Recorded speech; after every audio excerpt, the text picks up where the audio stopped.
وشر الأمور محدثاتها وكل بدعة ضلالة. أعوذ بالله السميع العليم من الشيطان الرجيم. فاعلم أنه لا إله إلا الله واستغفر لذنبك وللمؤمنين والمؤمنات والله يعلم متقلبكم ومثواكم. ബഹുമാന്യനായ അധ്യക്ഷൻ NB സക്കരിയ സാഹിബ്, ഈ സമ്മേളനത്തിൻ്റെ ആരംഭം കുറിച്ച ബഹുമാന്യനായ സ്നേഹിതൻ TP അബ്ദുൽ മദനി, മറ്റു വേദിയിലുള്ള പ്രഗത്ഭ വ്യക്തികളെ, എൻ്റെ മുന്നിലുള്ള കാരണന്മാരെ, സഹോദരന്മാരെ, സഹോദരികളെ, ഇസ്ലാഹി പ്രവർത്തന രംഗത്ത് ദേവ സജീവമായി നടക്കുന്നു. പ്രസംഗ പരമ്പരകളാണ് നമ്മുടെ ദൈവത്തിൽ ഏറ്റവും പ്രധാനമായിട്ട്. അതുകൊണ്ട് തന്നെ പരമ്പരകൾ കുറച്ചു കാലമായി നിലച്ചുപോയിരുന്നു. അതിൻ്റെ സവിശേഷമായ തുടക്കം ഇവിടെ വെച്ച് 3 ദിവസത്തെ പരമ്പരകൾ തുടങ്ങിയതിൽ സന്തോഷിക്കുകയും ജമിയത്തുൽ ഉലമയെ അഭിനന്ദിക്കുകയും അതിന് ഏറ്റവും അല്ലാഹു ഉത്തമമായ പ്രതിഫലം നൽകുമാറാവട്ടെ എന്ന് പ്രാർത്ഥിക്കുകയും ചെയ്യും. ഇവിടെ വന്ന് ഈ അരീക്കോടിൻ്റെ ഹൃദയത്തിൽ വളരെ പ്രധാനപ്പെട്ടൊരു വിഷയം, അരീക്കോട്ട് കാരണവന്മാരോടും പ്രവർത്തകന്മാരോടും സംസാരിക്കാൻ സാധിച്ചതിൽ റബ്ബിനെ സ്തുതിക്കുന്നു. അരീക്കോട്ടേക്ക് വരുമ്പോൾ എപ്പോഴും ഒരു അതിഥിയായി വരുന്നു എന്ന് എനിക്ക് തോന്നാറില്ല. കാരണം ജീവിതത്തിലെ ശ്രദ്ധേയമായ കാലഘട്ടത്തിൽ 4-5 കൊല്ലം ഇവിടെയാണ് കഴിച്ചുകൂട്ടിയത്. അതുകൊണ്ട് തന്നെ ഒരതിഥിയെ പോലെയല്ല ഞാൻ അരീക്കോട്ടേക്ക് കയറി വന്നത്. ഇവിടെ പള്ളി ദർസിൽ ഓതിക്കൊണ്ടിരിക്കുമ്പോൾ എൻട്രൻസിന്റെ താഴെ 2-3 ക്ലാസ്സുള്ളത് അരീക്കോട് സുല്ലം ഇസ്ലാമിലാണ്. അതുകൊണ്ട് അതിന്റെ താഴെ ചേരാൻ പറ്റുകയുള്ളൂ. അങ്ങനെ എൻട്രൻസിന്റെ താഴെ ചേരാം എന്ന് വിചാരിച്ചുകൊണ്ട് ഇവിടെ വന്നു. മർഹം ഷെയ്ഖ് മുഹമ്മദ് മൗലവി ഒരു ഇന്റർവ്യൂ നടത്തി. ഞാൻ ഉത്തരം പറഞ്ഞു. ഞാൻ എഴുതി, ഷെയ്ഖ് പള്ളി ദർസിലെ ശൈലിയൊക്കെ ഇട്ട് ചിരിച്ചിട്ട് പറഞ്ഞു, ഈ എൻട്രൻസ് തന്നെ ചേർന്ന് വെറുതെ കൊല്ലം കളയേണ്ട, താഴെ ചേർന്നിട്ട് എൻട്രൻസ് തന്നെ ചേർന്നോ എന്ന് പറഞ്ഞ് എൻട്രൻസ് തന്നെ പിടിച്ചിരുത്തി. താഴെ ചേർത്തില്ല. അങ്ങനെ വളർച്ചയിൽ അവളും തുടങ്ങിയാണ്. പിന്നീട് കുറച്ച് കഴിഞ്ഞൊക്കെ പഠിച്ചു പോയപ്പോൾ എപ്പോഴും നാട്ടുകാരുമായി എപ്പോഴും ബന്ധപ്പെടുന്ന വ്യക്തിയാണ്. ഇപ്പോൾ ഇവിടെ വരുമ്പോൾ എന്താ ഈ കുറച്ചു കാലം കാണില്ലല്ലോ എന്ന് ചോദിക്കാറുള്ള ആ വൃത്തിയാക്കാനും വിച്ചമാക്കാനൊന്നും മറക്കാൻ കഴിയില്ല. അതേ പ്രകാരം തന്നെ പഠനത്തിന്റെ ഇടയിൽ പഠിക്കുന്നവരാരും അരീക്കോട്ടെ ഇവിടെ അന്ന് മെമ്പറിൽ കയറാറുണ്ടായിരുന്നില്ല. ഞാനിപ്പോൾ ഓർക്കുകയാണ്, NV അബ്ദുസ്സലാം മൗലവി റഹ്മഹുല്ലാ ഒരു തവണ അന്ന് ഇടയ്ക്കിടയ്ക്ക് തിരുവനന്തപുരത്ത് പോകുന്ന കാലകായിരുന്നു. ഒരിക്കൽ തിരുവനന്തപുരത്ത് പോയപ്പോൾ എന്നോട് പറഞ്ഞു, ഈ ആഴ്ച ഈ ഉത്തമ നടത്തണം ക്ലാസ് എന്ന് വിളിച്ച് അങ്ങനെ പറഞ്ഞത്. അന്ന് അങ്ങനെ കഷ്ടിച്ച് എന്തൊക്കെയോ പഠിച്ച് ഉത്തമ നടത്തി. വന്നപ്പോൾ മൗലവി ചുറ്റുപാടൊന്നും അന്വേഷിച്ചു, എങ്ങനെയുണ്ട് കുത്തുബ എന്തൊക്കെയാണ് എന്ന്. അങ്ങനെ പലരും അഭിപ്രായം പറഞ്ഞു. അതിലാരോ പറഞ്ഞു, ഈ കുട്ടികൾക്ക് പരിശീലനത്തിന് നമ്മളെ മെമ്പർ ഉപയോഗിക്കരുത്. ഏതോ ഒരു കാരണവർ പറഞ്ഞതാണ്. പക്ഷെ മൗലിക്ക് അത് പറ്റിയില്ല. കുത്തുബന്റെ താറാറെന്താന്ന് പറയാതെ കുട്ടികൾക്ക് പരിശീലനം കൊടുക്കരുത് എന്ന് പറയാനെന്താ? മൗലവി അങ്ങനെ വന്നത് കോളേജിലേക്കാണ്. ക്ലാസ് എടുക്കുന്നതിനെ കുറിച്ച് മെമ്പർ അവിടെ പറഞ്ഞു. എന്നിട്ട് പറഞ്ഞു, അടുത്ത 3 മാസം ഞാൻ ഇവിടെ തകർത്തി വിട്ടു. മൗലിന്റെ പ്രതികരണം അങ്ങനെ ഉണ്ടായത്. അത് കുട്ടികൾക്ക് പരിശീലനം കൊടുക്കാൻ മെമ്പർ കൊടുക്കരുത് എന്ന് പറഞ്ഞതിന് മൗലിന്റെ പ്രതികരണമാണ്. എന്റെ ക്ലാസ്സിൽ നിന്ന് വെച്ചിട്ട് പറഞ്ഞു, അടുത്ത 3 മാസത്തെ ഖത്തീബ് ഞാൻ വിട്ടു. ഇങ്ങനെയാണ് ഞാൻ അരീക്കോടുമായി ബന്ധം. അതിലുപരിയായി ഈ ജമിയത്തുൽ മുജാഹിദീന്റെ 40ാം വാർഷികം നടക്കുമ്പോൾ ഒരുപാട് മഹൽ വ്യക്തിത്വങ്ങളുള്ള സുല്ലമികളുടെ ഇടയിൽ ഈ ഉള്ളവനെ സുല്ലമിപ്പട്ടൻ തെരഞ്ഞെടുക്കാൻ വേണ്ടി ഏകനായി തെരഞ്ഞെടുത്തപ്പോൾ വാസ്തവത്തിൽ ഈ നാടും ജമിയത്തുൽ മുജാഹിദീനുമായുള്ള ബന്ധം എനിക്കിങ്ങനെ മറക്കാൻ കഴിയുമോ? അതാണ്. ഏതായാലും ഞാൻ അത് ഓർത്തുപോയി എന്ന് മാത്രം. ആ കഴിഞ്ഞുപോയ ഇവിടുത്തെ കാരണവന്മാർക്കും മഹൽ വ്യക്തികൾക്കും ഇതിന്റെ സ്ഥാപകന്മാർക്കുമെല്ലാം ഇവിടെ ഉള്ള KP മുഹമ്മദ് മൗലവി, മുഹമ്മദ് മൗലവി ഇവരെ പോലെയുള്ള ഉസ്താദന്മാർക്കും എല്ലാം അള്ളാഹു മഗ്ഫിറത്തും റഹ്മത്തും നൽകുമാറാവട്ടെ. വളരെ സുപ്രധാനമായൊരു വിഷയമാണ് എനിക്ക് ഇതിനോട് സംസാരിക്കുന്നത്. സമയമൊട്ട് പരിമിതമായി അധികം നീട്ടിക്കൊണ്ടുപോകുന്നത് ഉചിതമല്ലല്ലോ. ഞാൻ അധികം നീട്ടിപ്പോകുന്നില്ല. തൗഹീദാണ് വിഷയം. തൗഹീദ് എന്ന വാക്ക് തന്നെ ഏകീകരിക്കുക എന്നതാണ്. അതുകൊണ്ട് ഏകീകരണത്തിന്റെ വിഷയമാണ് തൗഹീദ്. അതുകൊണ്ട് തന്നെ തൗഹീദ് എന്ന് പറഞ്ഞാൽ സൃഷ്ടികളുടെ അല്ലെങ്കിൽ മനുഷ്യന്റെ ആരാധനകൾ അള്ളാഹുവിലേക്ക് ഏകീകരിക്കുമ്പോൾ മനുഷ്യവർഗത്തിന്റെ ഏകീകരിക്കാനുള്ള ഒരേ ബിന്ദുവാണ് ഈ തൗഹീദ് എന്ന് പറയുന്നത്. കാരണം അതിൽ നിന്ന് വിട്ടുപോയാൽ പിന്നെ എല്ലാം ഭിന്നതയാണല്ലോ. അള്ളാഹു മാത്രമാണ് ആരാധ്യൻ, അവനാണ് ആരാധനക്കർഹൻ എന്ന് അംഗീകരിക്കാതിരിക്കാൻ ഒരു വിശ്വാസിക്കും സാധ്യമല്ല. അതുകൊണ്ട് ആ പദം ഏകീകരണത്തിൻ്റെതാണ്. ആ ഏകീകരണം എന്ന് പറയുമ്പോൾ എല്ലാവിധ ഏകീകരണം മുതൽ പെടും. കാരണം മനുഷ്യവർഗത്തെ ഏകീകരിക്കാനുള്ള ഒരു തത്വം അള്ളാഹുവിനെ മാത്രം ആരാധിക്കുക എന്നതാണ്. അതുകൊണ്ട് തന്നെ വിവിധ മതക്കാരടങ്ങിയ മനുഷ്യർ ഒരു സ്ഥാപനത്തിൽ, ഒരു വിദ്യാലയത്തിലുണ്ടെങ്കിൽ ഒരു പ്രാർത്ഥന നടത്തുകയാണ്. സർവശക്തനായ സൃഷ്ടാവിനോടാണ് പ്രാർത്ഥിക്കുന്നതെങ്കിൽ ആർക്കും എതിരില്ലല്ലോ, എല്ലാവർക്കും യോജിക്കാവുന്നതാണ് ആ വഴി. അതിൽ നിന്ന് വിട്ട് ഏതെങ്കിലും മറ്റൊരു വ്യക്തിയോട് ദിവ്യത്വം നൽകി പ്രാർത്ഥിക്കുകയാണെങ്കിൽ അവിടെ മനുഷ്യന് യോജിക്കാൻ കഴിയില്ല. അത് കന്യാമറിയത്തിനോടായാലും ശ്രീകൃഷ്ണനോടായാലും വൈദ്യശേഖരനോടായാലും ആരോടായാലും ശരി യോജിക്കാൻ കഴിയില്ല. അപ്പൊ അതുകൊണ്ട് ഏകീകരണത്തിൻ്റെത്, ഐക്യത്തിൻ്റെതാണ് വാസ്തവത്തിൽ തൗഹീദ്. തൗഹീദിന്റെ സന്ദേശം തന്നെ വാസ്തവത്തിൽ മനുഷ്യവർഗത്തെ യോജിപ്പിക്കാൻ. അതിന് മനുഷ്യവർഗത്തെ യോജിപ്പിക്കണമെങ്കിൽ ഈ തൗഹീദ് എന്താണെന്ന് മനസ്സിലാക്കണം. അതേപ്രകാരം തന്നെ ആ തൗഹീദ് ഉൾക്കൊള്ളുന്നവർ അവരുടെ മനസ്സും ഐക്യത്തിനായിരിക്കണം, അവരുടെ മനസ്സ് യോജിക്കണമായിരിക്കണം. അതിൽ അഹങ്കാരങ്ങളോ അതിക്രമങ്ങളോ ഒരിക്കലും ഉണ്ടാവാൻ പാടില്ല. വിശ്വാസിയെ സംബന്ധിച്ചിടത്തോളം അതിനെന്ത് വേണം? എന്താണ് തൗഹീദ് എന്ന് മനസ്സിലാക്കണം. അതുകൊണ്ടാണ് ആദ്യമായി തന്നെ പരിശുദ്ധ ഖുർആൻ പറയുന്നത്, മുഹമ്മദ് മുസ്തഫ സല്ലല്ലാഹു അലൈഹി വസല്ലമയോടാണ് പറയുന്നത്, പകരം നബി നിങ്ങൾ മനസ്സിലാക്കുക, അറിയുക, മനസ്സിലാക്കുക. അതാണ് വേണ്ടത്. നബിയോട് അറിയാൻ പറഞ്ഞ ഏറ്റവും പ്രധാനപ്പെട്ട വിഷയമാണ് പഠിക്കുക, അറിയണം എന്നാണ് നബിയോട് പറയുന്നത്. എന്താണ് അറിയേണ്ടത്? അതാണ് തൗഹീദ്. ഫഅലം അന്നഹു ലാ ഇലാഹ ഇല്ലല്ലാഹ്, കാര്യമായൊരു കാര്യം, അല്ലാഹു അല്ലാതെ ഇലാഹില്ല, ഏകനായ ആരാധ്യൻ അവനാണ് അല്ലാഹ്, അവനല്ലാതെ വേറെ ആരാധ്യനില്ല എന്ന് മനസ്സിലാക്കണം മുഹമ്മദേ.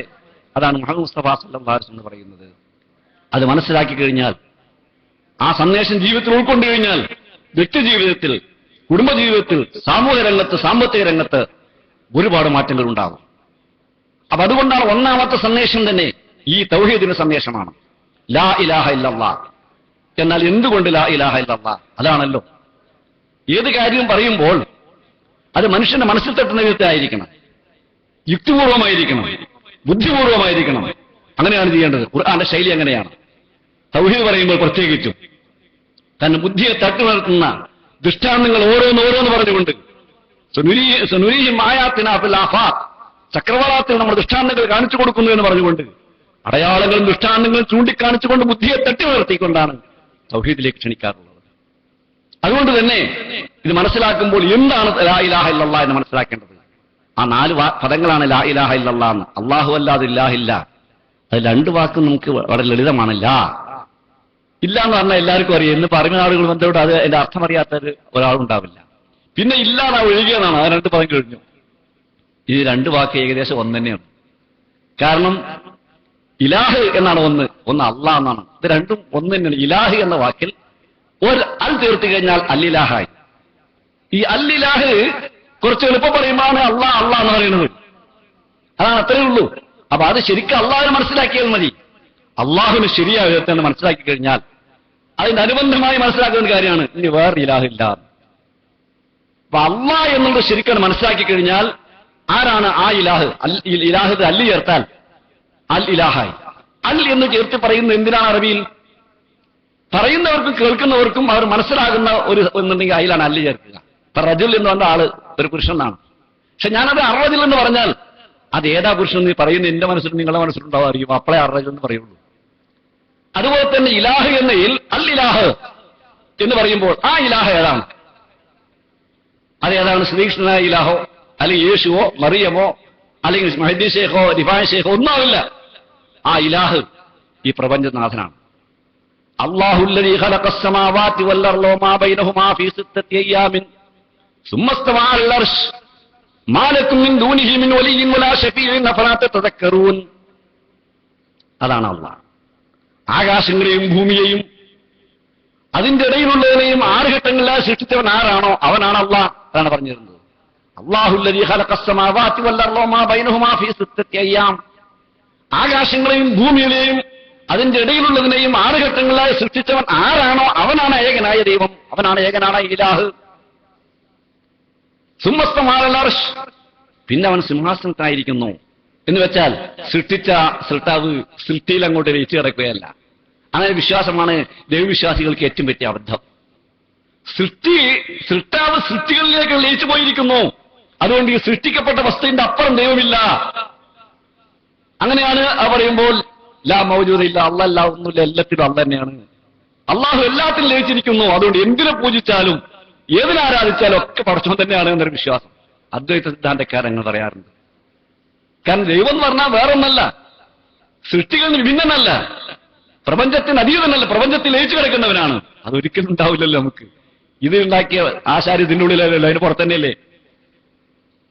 അപ്പൊ അതുകൊണ്ട് തന്നെ ആകാശങ്ങളെയും ഭൂമിയെ സൃഷ്ടിച്ച നാഥൻ അവൻ അതിന്റെ സിംഹാസനമായി നിലകൊള്ളുന്നു. അതാണ് അവന്റെ അർശ്, മഹത്വമേറിയ അർശ്. റബ്ബുൽ അർശിൽ അളീം, മഹത്വമേറിയ സിംഹാസനത്തിനാണ് അവൻ. പക്ഷെ അവന്റെ സിംഹാസനം അതെങ്ങനെ നമുക്കറിഞ്ഞുകൂടാ, അത് അവൻ പറഞ്ഞു തരാമെന്നല്ലാതെ. കാരണം നമുക്കറിയില്ല, നമുക്ക് മനസ്സിലാക്കാൻ കഴിയില്ല. പക്ഷെ അവൻ ഇതിൻ്റെ ഉള്ളിലല്ല, അവൻ അർശിൽ ശരിയായി നിലയ്ക്കുന്നത്. ഉമ്മസ്തവാഅലൽ അർശ്, അവൻ സിംഹാസനത്തിനായി നിലകൊള്ളുന്നു എന്ന് വെച്ചാൽ ഇതിന്റെ എല്ലാം നിയന്ത്രണം അവന്റെ കയ്യിലാണ്, ഭരണം അവന്റെ കയ്യിലാണ്. അതാണ് പറഞ്ഞു തരുന്നത്. തുടർന്ന് പറഞ്ഞു ഇതബ്ബിറുള്ളമസ്തമാഅൽ, ആകാശത്തിന് ഉയർന്നതിൽ നിന്ന് ഭൂമിയിലേക്ക് എല്ലാം അവൻ നിയന്ത്രിക്കുന്നു.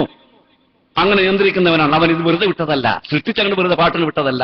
എല്ലാത്തിന്റെയും നിയന്ത്രണം ഭരണവും അവന്റെ കയ്യിലാണ്. അതോടുകൂടി പറഞ്ഞു മാലക്കും മിൻ ദൂനിഹി മിൻ വലിയ്യിൻ വലാ ശഫീഅ, ആ അല്ലാഹു അല്ലാതെ രക്ഷിക്കാൻ നിങ്ങൾക്ക് വേറെ ആരുമില്ല, ശുപാർശ ചെയ്യാൻ ആരുമില്ല. എൻ്റെ അടുക്കൽ എന്നോടൊക്കെ ശുപാർശയ്ക്ക് ചെല്ലാൻ ആരുമില്ല. അതുകൊണ്ട് ആ അല്ലാഹു അല്ലാതെ വേറെ ആരാധനയില്ല. അള്ളാഹുവിനെ പറ്റി പരിചയപ്പെടുത്തി. ഇത് ഇങ്ങനെ പരിചയപ്പെടുത്തിയാൽ പിന്നെ ഇങ്ങനത്തെ വേറെ ആരാണുള്ളത്? ആരാണ് ആരാധിക്കാനുള്ളത്? അതുകൊണ്ട് മനസ്സിലാക്കുക, ഫഅലം അന്നഹു ലാ ഇലാഹ ഇല്ലല്ലാഹ്. അത് മനസ്സിലാക്കി കഴിഞ്ഞാൽ ഇനി വേണ്ടത് ആരാധനയാണ്. കാരണം ആരാധ്യൻ ഉണ്ടെന്നും ആരാധിക്കേണ്ടതുണ്ടെന്നും അവരല്ലാതെ വേറെ ആരാധിക്കാൻ പാടില്ല എന്നും പറഞ്ഞാൽ പിന്നെ ആരാധിക്കേണ്ടവനെ ആരാധിക്കാനല്ലേ വേണ്ടത്? ലാ ഇലാഹ ഇല്ലല്ലാഹ് എന്ന് പറയുമ്പോൾ 3 കാര്യങ്ങൾ മനസ്സിലാക്കി തരുന്നു. ഈ പ്രപഞ്ചത്തിന് ആരാധിക്കാൻ അർഹനപ്പെട്ട ഒരു ആരാധ്യനുണ്ട്, അവൻ ആരാധിക്കേണ്ടതുണ്ട്. അവനല്ലാതെ വേറെ ആരാധനക്ക് അർഹനില്ല, വേറെ ആരാധിക്കാൻ പാടില്ല. ഈ 3 കാര്യം അതാണ് തൗഹീദിന്റെ മർമ്മം. അത് മനസ്സിലാക്കി കഴിഞ്ഞാൽ പിന്നെ അവൻ ആരാധിക്കാൻ തുടങ്ങണം. ആരാധിക്കാതിരിക്കാൻ പറ്റില്ല. ആരാധന തുടക്കം പ്രാർത്ഥനയിലൂടെയാണ്. പ്രാർത്ഥനയുടെ പ്രധാനം പാപമോചനത്തിനുള്ള അപേക്ഷയിലൂടെയാണ്. അതുകൊണ്ടാണ് റസൂൽ സല്ലല്ലാഹു അലൈഹി വസല്ലം കൽപ്പിച്ചു പിന്നെ ലാ ഇലാഹ ഇല്ലല്ലാഹ് എന്ന് മനസ്സിലാക്കി കഴിഞ്ഞാൽ പാപമോചനത്തിന് തേടുക. വസ്തഗ്ഫിർ ലിദംബിക മുഹമ്മദ്, അല്ലാഹുവിന്റെ റസൂലേ, നിങ്ങൾ തെറ്റുകൾക്കും കുറ്റങ്ങൾക്കും അല്ലാഹുവോട് പൊറുക്കൽ തേടണം. മുഹമ്മദ് നബി സല്ലല്ലാഹു അലൈഹി വസല്ലം പറയുന്നത്. അത് എത്ര ഉയർന്നാലും ഉന്നത വ്യക്തിത്വമായാലും നാം മനസ്സിലാക്കേണ്ട ഒരു കാര്യമാണ്. ആരും തെറ്റുകളില്ലാത്തവനല്ല. എന്നാൽ റസൂൽ കരീം സല്ലല്ലാഹു അലൈഹി വസല്ലം നമ്മെപ്പോലെ മഹാപാപങ്ങളോ മനുഷ്യന് മാതൃകാപരമല്ലാത്ത കാര്യങ്ങളോ അത്ര കുറ്റങ്ങളും ചെയ്യുന്ന ആളല്ല. എന്നിരുന്നാലും അള്ളാഹുവിന്റെ മഹത്വത്തോട് ഏറ്റവും അടുത്ത് അവൻ ആരാധിക്കുന്ന ഒരു അടിമയാണ് നിനക്ക്. അള്ളാഹുവിനോട് എത്ര ഉയരാൻ കഴിയുന്നത് അടിമയായിട്ടാണ് ഉയരാൻ കഴിയും, അതിന്റെ അപ്പുറം ഉയരാൻ കഴിയില്ല. മുഹമ്മദ് മുസ്തഫ സല്ലല്ലാഹു അലൈഹി വസല്ലമിന്റെ ഔന്നത്യത്തെപ്പറ്റി വിശേഷിപ്പിക്കുമ്പോഴെല്ലാം ഖുർആൻ വിശേഷിപ്പിച്ചത് അബ്ദ് എന്നാണ്, അടിമ എന്നാണ് വിശേഷിപ്പിച്ചത്. നബിയുടെ വലിയ സ്ഥാനങ്ങൾ പറയുമ്പോൾ ആ സ്ഥാനം പറയുമ്പോൾ അപ്പൊ പറയലെന്താ മുഹമ്മദ് എന്നല്ല, അല്ലെങ്കിൽ റസൂൽ എന്നല്ല, അപ്പൊ അടിമാനാ പറയല്. സുബ്ഹാനല്ലാഹി അസ്റാ ബിഅബ്ദിഹി ലൈല, ഒരു രാത്രിയിൽ മസ്ജിദുൽ ഹറാമിൽ മസ്ജിദ് അഖ്സയിലേക്ക് കൊണ്ടുപോയ തന്റെ അടിമ എന്ന് വിശേഷിപ്പിക്കുന്ന കാര്യം വരയ്ക്കല്ല. തനിക്ക് എല്ലാ നിലക്ക് ആ സന്ദേശം കൈമാറിയപ്പോൾ പറഞ്ഞു പൗഹായില അബ്ദിഹി മഅഹ, തന്റെ അടിമക്ക് ബോധനം നൽകേണ്ടതൊക്കെ അവൻ ബോധനം നൽകി. അവിടെ അടിമ എന്ന് പറഞ്ഞുകൊണ്ട് മുഹമ്മദ് നബി സല്ലല്ലാഹു അലൈഹി വസല്ലമാണ്. അതേ പ്രകാരം തന്നെ പ്രാർത്ഥനാനിരതരായി രാത്രി നിന്ന് നമസ്കരിക്കുമ്പോൾ ആര്? അള്ളാഹുവിന്റെ അടിമ എന്നാ പറഞ്ഞത്. മുഹമ്മദ് നബി സല്ലല്ലാഹു അലൈഹി വസല്ലം പറ്റിയാ പറയേണ്ടത്. ഏറ്റവും ഔന്നത്യത്തിലേക്ക് എത്തുമ്പോൾ അവിടെ അടിമ എന്നാണ് വിശേഷിപ്പിക്കുന്നത്. അടിമയാവുമ്പോൾ ഉടമയോട് പലതും അവാഹനം ചെയ്തിട്ടുണ്ടാവും. എപ്പോഴും പാപ കഴിക്കണം, എനിക്ക് പുറത്തേറണേ. റസൂൽ കരീം സല്ലല്ലാഹു അലൈഹി വസല്ലം അങ്ങനെയാണ് ചെയ്യാറുള്ളത്. എന്തൊരു സദസ്സ് എഴുന്നേറ്റ് പോവുകയാണെങ്കിലും റഹീം, അതിന്റെ അവസാനം എങ്ങനെയായിരിക്കും? നബി പോകുമ്പോൾ അവൻ പറഞ്ഞുകൊണ്ടാ പോകുക, റബ്ബേ എനിക്ക് പുറത്തേറണേ, എന്റെ പശ്ചാത്താപം സ്വീകരിക്കണേ, നീ പൊറുക്കുന്നവനാണല്ലോ, കരുണാനിധിയാണല്ലോ. അതാണ് ജനങ്ങളോട് പറയും, ഞാനൊരു ദിവസത്ത് ഒരു 100 പ്രാവശ്യമെങ്കിലും അസ്തഗ്ഫിറുല്ലാഹ് എന്ന് പറയാറുണ്ട്, നിങ്ങളും പറയണട്ടോ. അങ്ങനെ നബി സല്ലല്ലാഹു അലൈഹി വസല്ലം എപ്പോഴും പൊറുക്കൽ തേടാണ്. നബിയുടെ അവസാനം കൽപ്പിച്ചതും പൊറുക്കൽ തേടാണ്. എല്ലാവിധ ഔന്നത്യത്തിന്റെ എത്തി, ഇസ്ലാം പരിപൂർണമായി കഴിഞ്ഞു, സുഖ സൗകര്യങ്ങളായി, ജനങ്ങൾ കൂട്ടമായി ഇതിലേക്ക് വന്നപ്പോൾ ഇനി എന്ത് വേണ്ട? വസബ്ബിഹ് ബിഹംദി റബ്ബിക വസ്തഗ്ഫിർഹു. റബ്ബിനെ പ്രകീർത്തിച്ച് സ്തുതിച്ച് പൊറുക്കൽ തേടുക. അതാണ് വസ്തഗ്ഫിർ ലിദംബിക്. നിങ്ങൾ തെറ്റുകൾക്കും കുറ്റങ്ങൾക്കും റബ്ബിനോട് പ്രാർത്ഥിക്കുക, പൊറുക്കൽ തേടുക, പൊറുത്തരണേ. അപ്പൊ അവിടെയാണ് ആരാധനയുടെ തുടക്കം. പ്രാർത്ഥനയിൽ നിന്നാണ്. പ്രാർത്ഥനയിൽ പ്രധാനമാണ് ഇസ്തിഗ്ഫാർ എന്ന ഒരു കാര്യം കൂടി വേണം. നമുക്ക് മാത്രം പോരായി. സ്വർഗത്തിൽ ഒരാൾ മാത്രം ഈ സ്വാർത്ഥികളാകാൻ പാടില്ല. എല്ലാവരും സ്വർഗത്തിൽ പോട്ടെ. അതുകൊണ്ട് റസൂൽ കരീം സല്ലല്ലാഹു അലൈഹി വസല്ലം അല്ലാഹു കൽപ്പിച്ചത് എന്താണെന്നറിയാമോ? ഖുലിൽ മുഅ്മിനീന വൽ മുഅ്മിനാത്ത്, സത്യവിശ്വാസികൾക്കും വിശ്വാസികൾക്കും പുറത്തു കൊടുക്കണമേ എന്ന് റബ്ബിനോട് തേടണം. എനിക്ക് മാത്രം പുറത്താൽ പോരാ, എല്ലാവർക്കും. ഒരു വിശാലമായൊരു വീക്ഷണം. ഒരിക്കലും വിശാലമായത് കുടിസാക്കാൻ പാടില്ല. റസൂൽ കരീം സല്ലല്ലാഹു അലൈഹി വസല്ലം എല്ലാവരോടും വളരെ മാന്യമായും ആദരവോട് പെരുമാറുന്നതാണ്. ഒരിക്കൽ നമസ്കാരത്തിൽ തെറ്റുപറ്റിയ ആള് ശകാരിക്കുകയോ ശാസിക്കുകയോ ചെയ്യുക അദ്ദേഹത്തിന് പറഞ്ഞു കൊടുത്തപ്പോൾ അദ്ദേഹത്തിന് മറ്റുള്ളവരൊക്കെ വലിയ ക്രൂരത്തോടും കോപത്തോടും നോക്കി ഞാൻ സംഭവമിരിക്കല്ല. അദ്ദേഹം അത് നബിയുടെ ആ കാര്യങ്ങൾ ഓർത്തിട്ട് നിസ്കാരം കഴിഞ്ഞിട്ട് അദ്ദേഹം പറഞ്ഞു, പടച്ചവനെ എനിക്കും മുഹമ്മദിനും പുറത്തു തരണേ, വലാ തർഹംഅനാഹദ, എനിക്കും എന്നോട് മുഹമ്മദിനോട് കരുണ കാണിക്കണം, ഞങ്ങൾ കൂടെ വേറെ ആർക്കും റഹ്മത്ത് ചെയ്യേണ്ടതാണ്. കാരണം ബാക്കിയുള്ളവരൊക്കെ എന്നെ വളരെ ക്രൂരായിട്ടാണ് കാണുന്നത്, മുഹമ്മദ് നബി ഒന്നും ചെയ്തില്ലല്ലോ. നബി വിളിച്ചിട്ട് പറഞ്ഞു, അങ്ങനെ പറയരുതേ, ലഖദ് ഹജ്ജർത വാസിയ, വിശാലമായത് എന്തിനാ കൊടുക്കുന്നത്? അപ്പൊ അതുകൊണ്ട് എല്ലാവർക്കും പൊറുക്കുന്നതാണ് വിശാലമാസ്കാരമാണെന്ന് പറയണത്. എന്നിട്ട് പറഞ്ഞു, എന്തുകൊണ്ട് റബ്ബിനോട് മാത്രം പൊറുക്കൽ തേടണം? എന്തുകൊണ്ട് അള്ളാഹിനെ മാത്രം ആരാധിക്കണം? എന്തുകൊണ്ട് മാത്രം അവൻ ആരാധനാലയായി തീർന്നു? അതിന്റെ ഒരു കാരണം പറഞ്ഞു തരാണ്. വല്ലാഹു യഅലമു തഖല്ലബക്കും വമസ്വാക്കും, അള്ളാഹുവാണ് നിങ്ങളുടെ പോക്കുവരവും താമസവും അറിയുന്നവൻ. അതാണ് കാരണം. നിങ്ങൾ എവിടെ പോകുന്നുവെങ്കിലും അവിടുന്ന് മടങ്ങുന്നുവെങ്കിലും അത് എവിടേക്കും പോയാതെ താമസിച്ച് അവിടെ ഇരിക്കണോ എങ്കിലും അത് അറിയുന്നവരുണ്ട്. അതാണ് അള്ളാഹ്. അത് അറിയുന്നവരാണ് ആരാധനക്കർഹൻ. അത് അറിയുന്നവനാണ് പുറത്ത് പ്രാർത്ഥിക്കേണ്ടത്, പൊറുക്കൽ തേടേണ്ടത്. കാരണം പാപം ചെയ്തു എന്ന് അറിയുന്നവനോടാണല്ലോ. നേരെ മറിച്ച് മറ്റോട് നമ്മൾ ഒരാളെ പറയണമെങ്കിൽ നമ്മൾ പാപം ചെയ്തു എന്ന് ആരോട് പറഞ്ഞു കൊടുക്കണം? ആദ്യം ഞാൻ അങ്ങനെ ചെയ്തിട്ടുണ്ട്. കുമ്പസാരിക്കാൻ പോയ അങ്ങനെയല്ലോ. അച്ഛനോട് പറയണമെങ്കിൽ അച്ഛോ ഞാൻ അങ്ങനെയൊക്കെ ചെയ്തു, അങ്ങനെയൊക്കെ വന്നിട്ടുണ്ട്, അത് അച്ഛൻ പോലെ എടുക്കുക. അറിയുന്നവരോടാണെന്ന് പറയേണ്ടത്. അതുകൊണ്ട് എല്ലാം അറിയുന്നവൻ അള്ളാഹുവാണ്. അല്ലാഹു യഅലമു മുത്തഖല്ലബക്കും വമസ്വാക്കും, നിങ്ങളുടെ പോക്ക് വരവ് എന്ന് വെച്ചാൽ ഒന്നും കൂടി വിശാലമായി പറഞ്ഞാൽ മുത്തഖല്ലബ് എന്ന ചലനം എന്നർത്ഥം ഇളക്കം. ഇളകിയാൽ അറിയും. മസ്വാന്ന് തന്നെ താമസം ഇളകാതിരിക്കാനാ. ഏതൊരു വസ്തുവിനും ഈ രണ്ടിൽ ഒരവസ്ഥ ഉണ്ടാവുകയുള്ളൂ. ഒന്നുകിൽ ഇളകുന്ന അവസ്ഥ അല്ലെങ്കിൽ ഇളകാത്ത അവസ്ഥ. ഇത് രണ്ടുമില്ലാത്തൊരവസ്ഥ ഉണ്ടാവില്ല. രണ്ടും കൂടിയുള്ള അവസ്ഥ ഉണ്ടാവില്ല. ഒന്നുകിൽ ഇളകുന്ന അവസ്ഥയായിരിക്കും, ഒന്നുകിൽ ഇളകാത്ത അവസ്ഥയായിരിക്കും. അപ്പൊ ചലിക്കുന്നുവോ നിശ്ചലമായിരിക്കുന്നുവോ ഇത് രണ്ടും അറിയുന്നവൻ അള്ളാഹുവാണ്. അതുകൊണ്ട് ആരാധനക്കാരവൻ അവനാണ്, പ്രാർത്ഥനക്കാരവനാണ്. അതാണ് ലാ ഇലാഹ ഇല്ലല്ലാഹ് എന്നത്. ഇനി ഇതെല്ലാം അറിയുമെന്ന് അള്ളാഹുവാണെന്ന് പറഞ്ഞല്ലോ. അത് ആ അള്ളാഹു നമ്മൾ മനസ്സിലാക്കണം. അള്ളാഹുവിനെ മനസ്സിലാക്കണമെങ്കിൽ അതിന് വേണ്ടത്, ഒന്നാമതായി വേണ്ടത് നമ്മുടെ ബുദ്ധി തന്നെയാണ്. കാര്യങ്ങൾ അതുകൊണ്ട് അറിയേണ്ടത് അങ്ങനെയാണല്ലോ. പഞ്ചേന്ദ്രിയങ്ങൾക്ക് അള്ളാഹുവിന് വിധേയമല്ലല്ലോ. പക്ഷെ ബുദ്ധി കൊണ്ടെന്ന് ആലോചിച്ചാൽ, ഈ ദൃഷ്ടാന്തങ്ങൾ ഓരോന്ന് നോക്കിയാൽ അതിനുള്ളിൽ നിന്ന് മനസ്സിലാക്കാൻ ഇതിനെല്ലാം സൃഷ്ടാവുണ്ട് എന്ന് ആ അടയാളങ്ങൾ മനസ്സിലാക്കാൻ കഴിയും. അതിലൂടെ മനസ്സിലാക്കിയ കാര്യങ്ങൾ നാം അനുകരിക്കാൻ പാടുള്ളൂ. ആ വിഷയം ഞാൻ കിടക്കുന്നില്ല. അതുകൊണ്ട് തന്നെ അള്ളാഹു പറഞ്ഞത്, നിങ്ങളൊരു കാര്യം അന്ധമായി അനുകരിക്കരുത്, കാര്യങ്ങൾ മനസ്സിലാക്കിയിട്ട് ചെയ്യാൻ പാടുള്ളൂ. അത് മനസ്സിലാക്കണം പറഞ്ഞു വലാ തഖ്ഫു മാ ലൈസ ലക ബിഹി ഇൽമുൻ, നിനക്ക് അറിയാത്ത കാര്യം പിന്തുടർന്ന് പോകരുത് കേട്ടോ. അറിയാത്ത കാര്യം, മനസ്സിലാവാത്ത കാര്യം, അറിയാത്ത കാര്യം അനുകരിച്ചു പോകരുതേ. അറിയുന്ന കാര്യം ചെയ്യാവൂ. അന്ധമായി ആരെയും അനുകരിക്കാൻ പാടില്ല. അതുകൊണ്ട് തന്നെ ഫലം അറിയുക, നീ മനസ്സിലാക്കണമെന്ന് ആദ്യം പറഞ്ഞു ലാ ഇലാഹ ഇല്ലല്ലാഹ്. അവിടെ തന്നെ അള്ളാഹു പറഞ്ഞു മറ്റൊരു സ്ഥലത്ത് വലാ തഖ്ഫു മാ ലൈസ ലക ബിഹി ഇൽമുൻ, നിനക്ക് അറിയാത്ത കാര്യം നീ പിന്തുടർന്ന് പോകരുതേ. അപ്പൊ എങ്ങനെയാണ് അറിയുക? ഇന്ന സമഅ വൽ ബസറ വൽ ഫുആദ് കുല്ലു ഉലൈക കാന അൻഹു മസ്ഊലാ, നിന്റെ കാതും കണ്ണും ബുദ്ധിയും ചോദ്യം ചെയ്യപ്പെടുന്നത് തന്നെയാണ്. എല്ലാം ചോദ്യം ചെയ്യപ്പെടുന്നതാണ് എന്ന് പറഞ്ഞാൽ സത്യം പറയുന്നത് കേട്ട്, അല്ലെങ്കിൽ സത്യത്തിന്റെ ദൃഷ്ടാന്തങ്ങൾ കണ്ട്, അല്ലെങ്കിൽ സത്യത്തെപ്പറ്റി ബുദ്ധി കൊണ്ട് ചിന്തിച്ച്, അതുകൊണ്ടാണ് മനസ്സിലാക്കേണ്ടത് എന്നർത്ഥം. പഞ്ചേന്ദ്രിയങ്ങളിൽ അറിവ് സമ്പാദിക്കുന്നിടത്ത് ഏറ്റവും വലിയ സ്വാധീനമുള്ളത് കാഴ്ചക്കും കണ്ണിനും ചെവിക്കും തന്നെയാണ്. അതിൽ വെച്ചുകൊണ്ട് സന്ദേശങ്ങൾ ബുദ്ധിയോടുകൂടി ചിന്തിച്ചാലാണ് പിന്നെ നമുക്ക് അറിവിലേക്ക് കൂടുതൽ എത്തുക. അതുകൊണ്ടാണ് ഈ കാര്യം എടുത്ത് പറഞ്ഞത്. കാതും കണ്ണും ബുദ്ധിയും അള്ളാഹുവിന് ചോദ്യം ചെയ്യപ്പെടും. അതുകൊണ്ട് ബുദ്ധി കൊണ്ട് ആലോചിച്ച്, കണ്ണുകൊണ്ട് കണ്ട് ശരിക്ക് കാര്യം മനസ്സിലാക്കണം. ആ മനസ്സിലാക്കിയ കാര്യം മനസ്സിലാക്കിയ രൂപത്തിൽ നമുക്ക് ചെയ്യാം. പക്ഷെ മനസ്സിലാവാത്ത കാര്യമോ? ബുദ്ധി കൊണ്ട് മനസ്സിലാക്കാൻ കഴിയുന്നില്ല, പഞ്ചേന്ദ്രിയങ്ങൾ മനസ്സിലാക്കാൻ കഴിയുന്നില്ല. മനസ്സിലാക്കാത്ത കാര്യം പിന്നെ മനസ്സിലാക്കാൻ മാർഗമുണ്ട്. അത് അള്ളാഹുവിന്റെ പക്കലുള്ള ദിവ്യ സന്ദേശമാണ്, വഹയ്യ്. അതാണ് പിന്നത്തത്. അത് എല്ലാവർക്കും കിട്ടില്ല, അത് പ്രവാചകനെ കിട്ടൂ, നബിക്ക് കിട്ടൂ. ആ വഹയ്യ് കിട്ടുമ്പോൾ 3 വിധത്തിലാണ് വഹയ്യ് കൊടുക്കുക. ഒന്ന് നമ്മുടെ ഹൃദയത്തിലേക്ക് വഹയ്യ് ഇട്ട് കൊടുക്കും അള്ളാഹു. മറ്റൊരു അശരീരിയായി ഒരു ശബ്ദം കേൾപ്പിച്ചു കൊടുക്കും. ചിലപ്പോൾ മലാക്ക ദൂതൻ വന്ന് പറഞ്ഞു കൊടുക്കും. ഈ 3 വിധത്തിൽ ഖുർആൻ പറഞ്ഞു തരുന്നുണ്ട്. ഈ 3 വിധത്തിൽ കിട്ടിയാലും ഇതൊക്കെ ഇങ്ങനെ കേട്ടാൽ അതൊക്കെ പടച്ചോന്റെ സന്ദേശമാണ്, വഹയ്യാന്ന് ആരും വ്യാമോഹിക്കേണ്ട, ആരും അങ്ങനെ വിചാരിക്കാൻ പാടില്ല. അതാ മനസ്സിലാക്കേണ്ടത്. കാരണം ഒരു അശരീരി കേൾക്കുകയാണ്, ആളെ കാണാത്ത ഒച്ചങ്ങനെ കേൾക്കുക, അവിടുന്ന് ഇങ്ങനെ ആളെ കാണാനില്ല, ശബ്ദങ്ങൾ കേൾക്കുന്നു, അവിടുന്ന് ശബ്ദം കേൾക്കുകയാണ്. ഓ, പടച്ചോനോട് വർത്താനം പറഞ്ഞിരിക്കുന്നു, ഇപ്പൊ എനിക്ക് വഹയ്യ് കിട്ടിയെന്ന് വിചാരിക്കണ്ട. അതല്ലെങ്കിൽ നമ്മുടെ മനസ്സിലേക്ക് ഒരു ബോധോദയം എങ്ങനെ ഉണ്ടാകുന്നു, ഓ ഇതൊക്കെ പടച്ചോൻ തോന്നിപ്പിച്ചുകൊണ്ട് വിചാരിക്കണ്ട. അതേപോലെ അതല്ലെങ്കിൽ ഒരാൾ അപരിചിതനായ ഒരാൾ വന്നിട്ട് പിന്നെ പടച്ചോൻ പറഞ്ഞ ദൂതനാണ് ഞാൻ എന്നോട് പറഞ്ഞുതരാൻ വന്നു വിചാരിക്കരുതേ. അവിടെയുമാണ് ബുദ്ധി ഉപയോഗിക്കുക.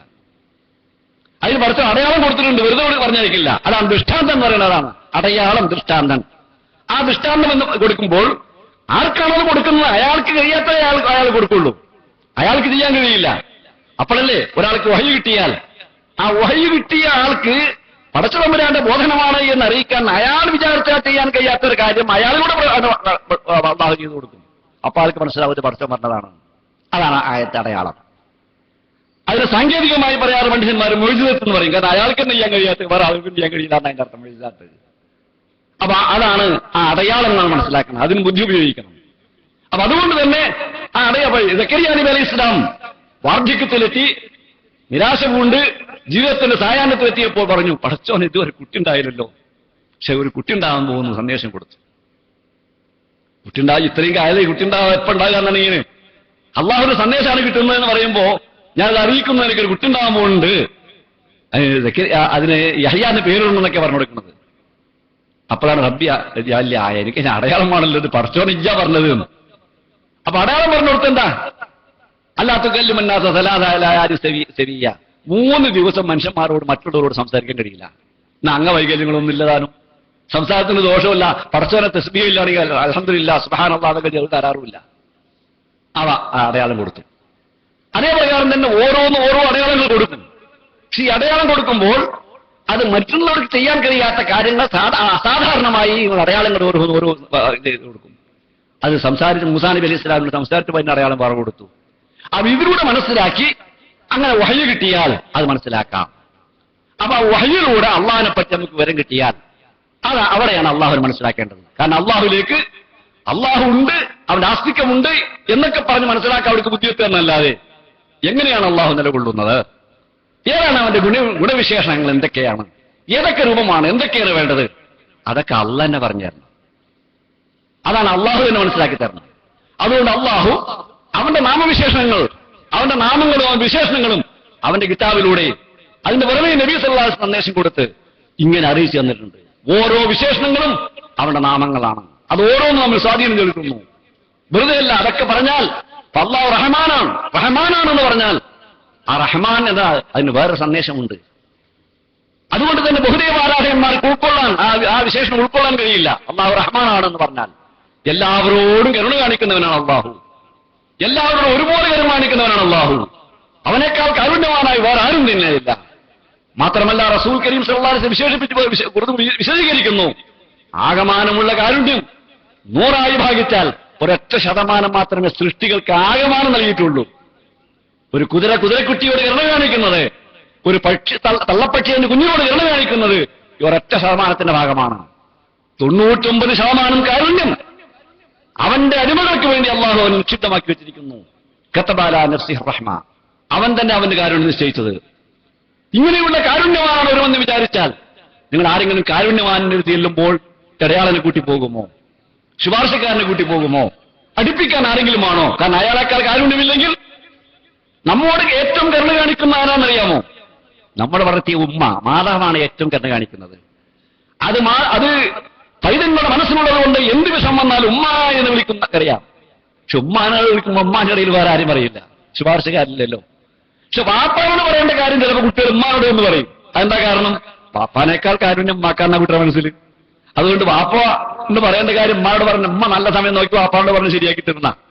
കാരണം വാപ്പാനേക്കാൾ കാരുണ്യം ഉമ്മാക്കാണ്. എന്നാൽ ഈ ഉമ്മാനേക്കാൾ, സൃഷ്ടികളെക്കാൾ, എല്ലാത്തിനേക്കാൾ കാരുണ്യം റബ്ബുൽ ആലമീനാണെന്ന് പറഞ്ഞാൽ പിന്നെ അവനോട് പറയേണ്ട കാര്യം വേറെ ആരോടെങ്കിലും പറയുമോ? എന്നൊരു ഇടയന്മാരെ നോക്കുവോ? അതുകൊണ്ടാണ് മക്കത്തെ മുശ്രിക്കുകൾ ഹുദൈബിയ സന്ധിയിൽ ബിസ്മില്ലാഹിർ റഹ്മാനിർ റഹീം എഴുതാൻ പറഞ്ഞപ്പോ അത് എഴുതൂല മുഹമ്മദ് എന്ന് പറഞ്ഞു. കാരണം അത് എഴുതുകയാണെങ്കിൽ പിന്നെ എന്താ ഞങ്ങൾക്ക് ലാത്ത, പിന്നെന്തിനാ ഞങ്ങൾക്ക് ഉസ്സ? കാരണം ഞങ്ങൾ അള്ളാഹു ഒരു ഭീകരനാണ്, കാരുണ്യമില്ലാത്തവനാണ്, അവനിലേക്ക് അടുപ്പിക്കാനല്ലേ അവനേക്കാൾ കാരുണ്യമുള്ള ലാത്തനെ പിടിക്കുന്നത്, അവനേക്കാൾ റഹ്മത്തുള്ള ഉസ്സനെ പിടിക്കുന്നത്. അതുകൊണ്ട് അള്ളാഹുവാണ് ഇവരെക്കാളെല്ലാം കരുണയുള്ള കാരുണ്യമാണെങ്കിൽ ആ കാരുണ്യമാണ് ഞങ്ങളുടെ പിന്തുണ ഈ രാത്രി ബന്ധുസ്വഭാവമൊക്കെ വേണോ? അതുകൊണ്ട് അത് ഞങ്ങൾ അംഗീകരിക്കില്ല. അള്ളാഹാണ് ഞങ്ങൾ അംഗീകരിക്കാം. അള്ളാഹുമാൻ രചിക്കോളൂ എന്ന് പറഞ്ഞു. അള്ളാഹുവെ നിന്റെ പേര് അവനെ റഹ്മാൻ തരാൻ പറ്റില്ല. ഞാൻ പറയുന്നത് ഇത് ഒരു വിശേഷണമാണ് റഹ്മാൻ. ഇതുപോലെയുള്ള അള്ളാഹുവിന്റെ വിശേഷണങ്ങൾ ഓരോന്നെടുത്താലും ആ വിശേഷണങ്ങൾ അള്ളാഹുവിന് മാത്രമുള്ളതാണെന്ന് മനസ്സിലാക്കുമ്പോൾ അതിൽ പ്രത്യേകതയുണ്ട്, അതിൽ നമ്മിൽ സ്വാധീനമുണ്ട്. അതാണ് വാസ്തവത്തിൽ തൗഹീദിന്റെ സന്ദേശം. കാരണം അള്ളാഹു കേൾക്കുന്നവനാണ്, കാണുന്നവനാണ്, അവന്റെ വിശേഷണമാണ്. കേൾക്കുന്നവനാണ് അവൻ, സെമിയാണ്, ബസീറാണ്. പക്ഷെ ചിലർ പറയും പടച്ചവന്റെ വിശേഷണങ്ങൾ പടപ്പുകൾക്ക് ഉപയോഗിച്ചാൽ, പടച്ചവന്റെ സിഫത്തുകൾ പടപ്പുകൾക്ക് ഉപയോഗിച്ചാൽ പടച്ചവന് പറയും പോലെ പടപ്പിനോടും പറയാം. വിഡ്ഢിത്തമാണത്, ബുദ്ധിയില്ലായ്മയാണത്. അതുകൊണ്ട് തന്നെ അങ്ങനെയാണെങ്കിൽ മനുഷ്യരെല്ലാവർക്കും ആ സിഫത്തുണ്ട്. മുഹമ്മദ് നബിക്ക് അത്ര സിഫത്ത്, റഊഫ് റഹീം എന്നൊക്കെ മുഹമ്മദ് നബിയെ പറ്റി ഉപയോഗിച്ചു എന്നാ പറയുന്നത്. ഇതിന് മുഹമ്മദ് നബിക്ക് പടച്ചവന് സ്ഥാനം കൊടുക്കാൻ അല്ല. എല്ലാ മനുഷ്യന്മാർക്കും അള്ളാന്റെ സിഫത്തുകൾ, ചില പദങ്ങൾ അറബിയിൽ എല്ലാവർക്കും ഉപയോഗിക്കും, ചിലത് അള്ളാഹ്ക്ക് മാത്രമേ ഉപയോഗിക്കുള്ളൂ. റഹ്മാൻ എന്ന വാക്ക് അള്ളാഹ്ക്ക് ഉപയോഗിക്കുള്ളൂ, റഹീം എന്ന് എല്ലാവർക്കും ഉപയോഗിക്കും. ഇപ്പൊ കാനബിൽ മുഅ്മിനീന റഹീം, റസൂൽ മുഅ്മിനു റഹീമുള്ളവനാണ്. അത് മാത്രമല്ല, ചിലപ്പോ ജന്തുക്കൾക്ക് പോലും റഹീം എന്ന് ഉപയോഗിച്ചു പോകും. ജന്തുക്കൾക്ക് പോലും യാക്കൂബ് നബി അലൈഹി ഇസ്ലാം പറഞ്ഞത് അറബിയിൽ ഉദ്ധരിച്ചിട്ടുണ്ട്. അതെങ്ങനെ നമുക്കറിയാം. പക്ഷെ അത് പദപ്രയോഗം നോക്കും നിങ്ങൾ. യൂസുഫ് അലൈഹി ഇസ്ലാമിനെ കൊണ്ടുപോയി അസൂയ കൊണ്ടുപോയി കിണറ്റ് കൊണ്ടിട്ടിട്ട് ചെന്നായ പിടിച്ചു എന്നൊക്കെ പറഞ്ഞു. ചെന്നായ്മ ചോരൊക്കെ ഷർട്ടുമ ചോരൊക്കെ ഇങ്ങനെ പരട്ടിങ്ങനെ കൊണ്ടുവന്നിട്ട് പാപ്പാക്ക് തെളിവ് കൊടുത്തു. ഇതാ പാപ്പത്തി ചെന്നായ പിടിച്ച് കണ്ടോ യൂസുഫിനെ എന്ന് പറഞ്ഞു കൊടുത്തു. പക്ഷെ പാപ്പാക്ക് ബുദ്ധിയുണ്ട്. പാപ്പ ഈ ഷർട്ട് ഇങ്ങനെ നോക്കിയിട്ട് പറഞ്ഞു, ശരിയാണ് കേട്ടോ, ഇന്ന ഹാദ റഹീം. ആ ചെന്നായനെ പറ്റി റഹീമിനെ ഉപയോഗിച്ചു. അത് ഞാൻ പറഞ്ഞു തരുന്നത്. ഈ ചെന്നായ വല്ലാത്ത കരുണയുള്ള ചെന്നായ തന്നെയാണ്. കാരണം അക്കലാമഹു പലം ജഹരക്ക് സൗബഹു, എന്റെ കുട്ടിയെ ഇറച്ചൊക്കെ തിന്നല്ലോ, കുപ്പായം കീറിയില്ലല്ലോ. എന്റെ കുട്ടിന്റെ ഇറച്ചിക്ക് പിടിച്ചു തിന്നല്ലോ, കുപ്പായത്തിന് ഒരു കീറലുമില്ല, ചോര മാത്രമേ ഉള്ളൂ. അപ്പൊ കുപ്പായം കീറാൻ മറന്നിക്കണ് കളത്തരം കാട്ടിയപ്പോളേ. അപ്പോ ഈ റഹീം എന്നുള്ള വാക്കോട് ഉപയോഗിച്ച് ചെന്നായക്കാണ്. അതേപ്രകാരം മനുഷ്യനെ പറഞ്ഞ ഹലക്കൽ ഇൻസാന മിൻ നുത്ഫത്തിൻ അംശാജിൻ നബ്തലീഹി ഫജഅൽനാഹു സമീഅൻ ബസീറ. മനുഷ്യൻ നാം പുരുഷബീജവും സ്ത്രീ അന്നവും ചെയ്ത ഭ്രൂണത്തിൽ നിന്ന് സൃഷ്ടിച്ചിരിക്കുന്നു. ഇന്ന് അതിന് കേൾവിയുള്ളതും സെമീർ ബസീറാക്കിയിരിക്കുന്നു. സെമീർ അള്ളാഹിനെ പറ്റി നമ്മൾ പറയുന്ന സിഫത്താണ്. ബസീർ അള്ളാഹിനെ പറ്റി പറയുന്ന സിഫത്താണ്. എല്ലാ മനുഷ്യരെ പറ്റിയാണ് പറഞ്ഞത്. പക്ഷെ അവരുടെ വ്യത്യാസം എന്താണെന്നറിയാമോ? ലൈസ കമിസ്ലിഹി ഷൈ, ലൈസ കമിസ്ലിഹി ഷൈ വഹുവ സമീഉൽ ബസീർ. അള്ളാഹിനെ പോലെ വേറൊരുവനുമില്ല, അള്ളാഹിനെ പോലെ വേറെ യാതൊരു വസ്തുവുമില്ല. അവനാണ് കേൾക്കുന്നവൻ, അവനാണ് കാണുന്നവൻ. എന്ന് പറഞ്ഞാൽ ശബ്ദമുണ്ടോ, ശബ്ദം മുഴുവൻ അവൻ കേൾക്കുന്നു. ഏതെങ്കിലും വസ്തുവുണ്ടോ, എല്ലാം അവൻ കാണുന്നു. അത് അവനാണ്, അത് വേറെ ആരുമില്ല. അതിന് തുല്യമായി ആരും തന്നെയില്ല. അതുകൊണ്ട് ഇവിടുന്ന് പറഞ്ഞാൽ നമ്മൾ ഇളകിയാൽ അള്ളാഹു കാണുന്നു, ഇളകാതിരുന്നാൽ കാണുന്നു. ശബ്ദിച്ചാൽ അള്ളാഹു കേൾക്കുന്നു, ശബ്ദിക്കാതിരുന്നാൽ അവൻ ശബ്ദിക്കുന്നില്ല എന്ന് മനസ്സിലാക്കുന്നു. നമ്മുടെ ഹൃദയത്തിലെ വിചാരം എന്താണെന്ന് മനസ്സിലാക്കുന്നു. ഇങ്ങനെയുള്ള അള്ളാഹു, ആ അള്ളാഹുവിനെ പറ്റിയുള്ള വിശ്വാസമുണ്ടെങ്കിൽ നമ്മുടെ മനസ്സിലുള്ള ചിന്തയ്ക്ക് മാറ്റമുണ്ടാകും, നമ്മുടെ ശബ്ദത്തിൽ മാറ്റമുണ്ടാകും, നമ്മുടെ പ്രവർത്തനങ്ങൾക്ക് മാറ്റമുണ്ടാകും. അതല്ലേ വാസ്തവത്തിൽ തൗഹീദിന്റെ സന്ദേശം? അത് ഉൾക്കൊള്ളാൻ മുവഹിദീങ്ങൾ തയ്യാറാവുന്നുണ്ടോ എന്നാണ് നാം നോക്കേണ്ടത്. അതുകൊണ്ട് തന്നെ ഈ നിലയ്ക്ക് അള്ളാഹുവിന്റെ അസ്മാ, അവന്റെ സിഫത്തുകൾ, നാമങ്ങൾ, അവന്റെ ഗുണങ്ങൾ, ഇതെല്ലാം മനസ്സിലാക്കുക. അതൊക്കെ മനസ്സിലാക്കി അതിനായി വരുന്നത് ലാ ഇലാഹ ഇല്ലല്ലാഹ്. അങ്ങനെ വരുമ്പോൾ അള്ളാഹു അല്ലാതെ ഇലാഹില്ല. എന്നാൽ ഇതിൽ നിന്ന് വ്യത്യസ്തം വരാൻ ചില സ്വഭാവത്തിലേക്ക് പോകാമല്ലോ. അള്ളാഹുവിനെ കൂടാതെ വേറെ ഇലാഹികളാക്കുന്ന സ്വഭാവം പുരാൻ നമുക്ക് ചോദിക്കാണ്, എങ്ങനെ ഇലാഹാക്കാം? അമിത്തഹദു ആലിഹത്തൻ മിനൽ അർളി ഹും യുൻശിറൂൻ ലൗ കാന ഫീഹിമാ ആലിഹത്തുൻ ഇല്ലല്ലാഹു ലഫസദതാ സുബ്ഹാനല്ലാഹി റബ്ബിൽ അർശി അമ്മാ യസിഫൂൻ ലാ യുസ്അലു അമ്മാ യഫ്അലു വഹും യുസ്അലൂൻ. അള്ളാഹ് അങ്ങനെ പറഞ്ഞു തരാണ്. അള്ളാഹ് ചോദിക്കുകയാണ്, എന്താ ഈ മനുഷ്യന്മാർ ചെയ്യുന്നത്? അമിത്തഹദു ആലിഹത്തമില്ലർന്ന് ഹും യുൻശിറൂൻ. ഈ ഭൂമിയുടെ ഒരു ഭാഗമായ, ഈ ഭൂമിയിൽ ജനിച്ചു വളർന്ന അല്ലെങ്കിൽ ഭൂമുഖത്തിന്റെ ഒരു ഭാഗമായി തീർന്ന അവരെയാണോ അവർ ദൈവങ്ങളാക്കി വെച്ചത്, ഇലാഹുകളാക്കി വെച്ചത്? ഈ പദാർത്ഥങ്ങൾക്ക് ഒതുങ്ങുന്നവനല്ല ഇലാഹ്. ഈ ഭൗതിക ശക്തി മാത്രമുള്ളവനല്ല ഇലാഹ്. ആ ഈ ഭൗതിക ശക്തിക്ക് അപ്പുറമുള്ളവനാണ്. എന്നിട്ട് ഈ ഭൂമിയിൽ ജനിച്ചു വളർന്ന ഭൂമിയുടെ ഭാഗമായ വസ്തുക്കളെയോ അല്ല വ്യക്തികളെയാണോ ഇവർ ഇലാഹാക്കി വെച്ചത്? അമിത്തഹദു ആലിഹത്തമില്ലർന്ന് ഹും യുൻശിറൂൻ എന്നവരുടെ സങ്കല്പാണ്. എന്നിട്ട് ആ ഇലാഹുകൾ മരിച്ചവരെ ജീവിപ്പിക്കുത്രേ. ജീവനില്ലാത്തവന് ജീവൻ നൽകാൻ കഴിയുമായിരിക്കും. സത്യദേവത്തിനെ ജീവിപ്പിക്കാൻ, ജീവനില്ലാത്ത പദാർത്ഥങ്ങൾക്ക് ജീവൻ നൽകാൻ ഈ ഇലാഹുകൾക്ക് കഴിയുന്നവര് ഈ അന്ധവിശ്വാസികൾ വിശ്വസിക്കുകയാണ്. ഹും യുൻശിറൂൻ എന്നൊരു കാര്യം മനസ്സിലാക്കണം. ജീവൻ എന്താണെന്ന് ഇതുവരെ മനുഷ്യന്മാർക്ക് മനസ്സിലാക്കിയിട്ടുണ്ടോ? എന്നിട്ട് അവർ ജീവൻ നൽകുന്നു. ജീവൻ എന്താണെന്ന് ഇവർ മനസ്സിലായിട്ടില്ല. ഇതുവരെ മനുഷ്യന്മാർക്ക് എന്തെല്ലാം അറിവുണ്ടെങ്കിലും ശരി, എന്നും ജീവനെ പറ്റിയുള്ള അന്വേഷണമുണ്ട്. ഇസ്താലുനക്കാൻ റൂഹ്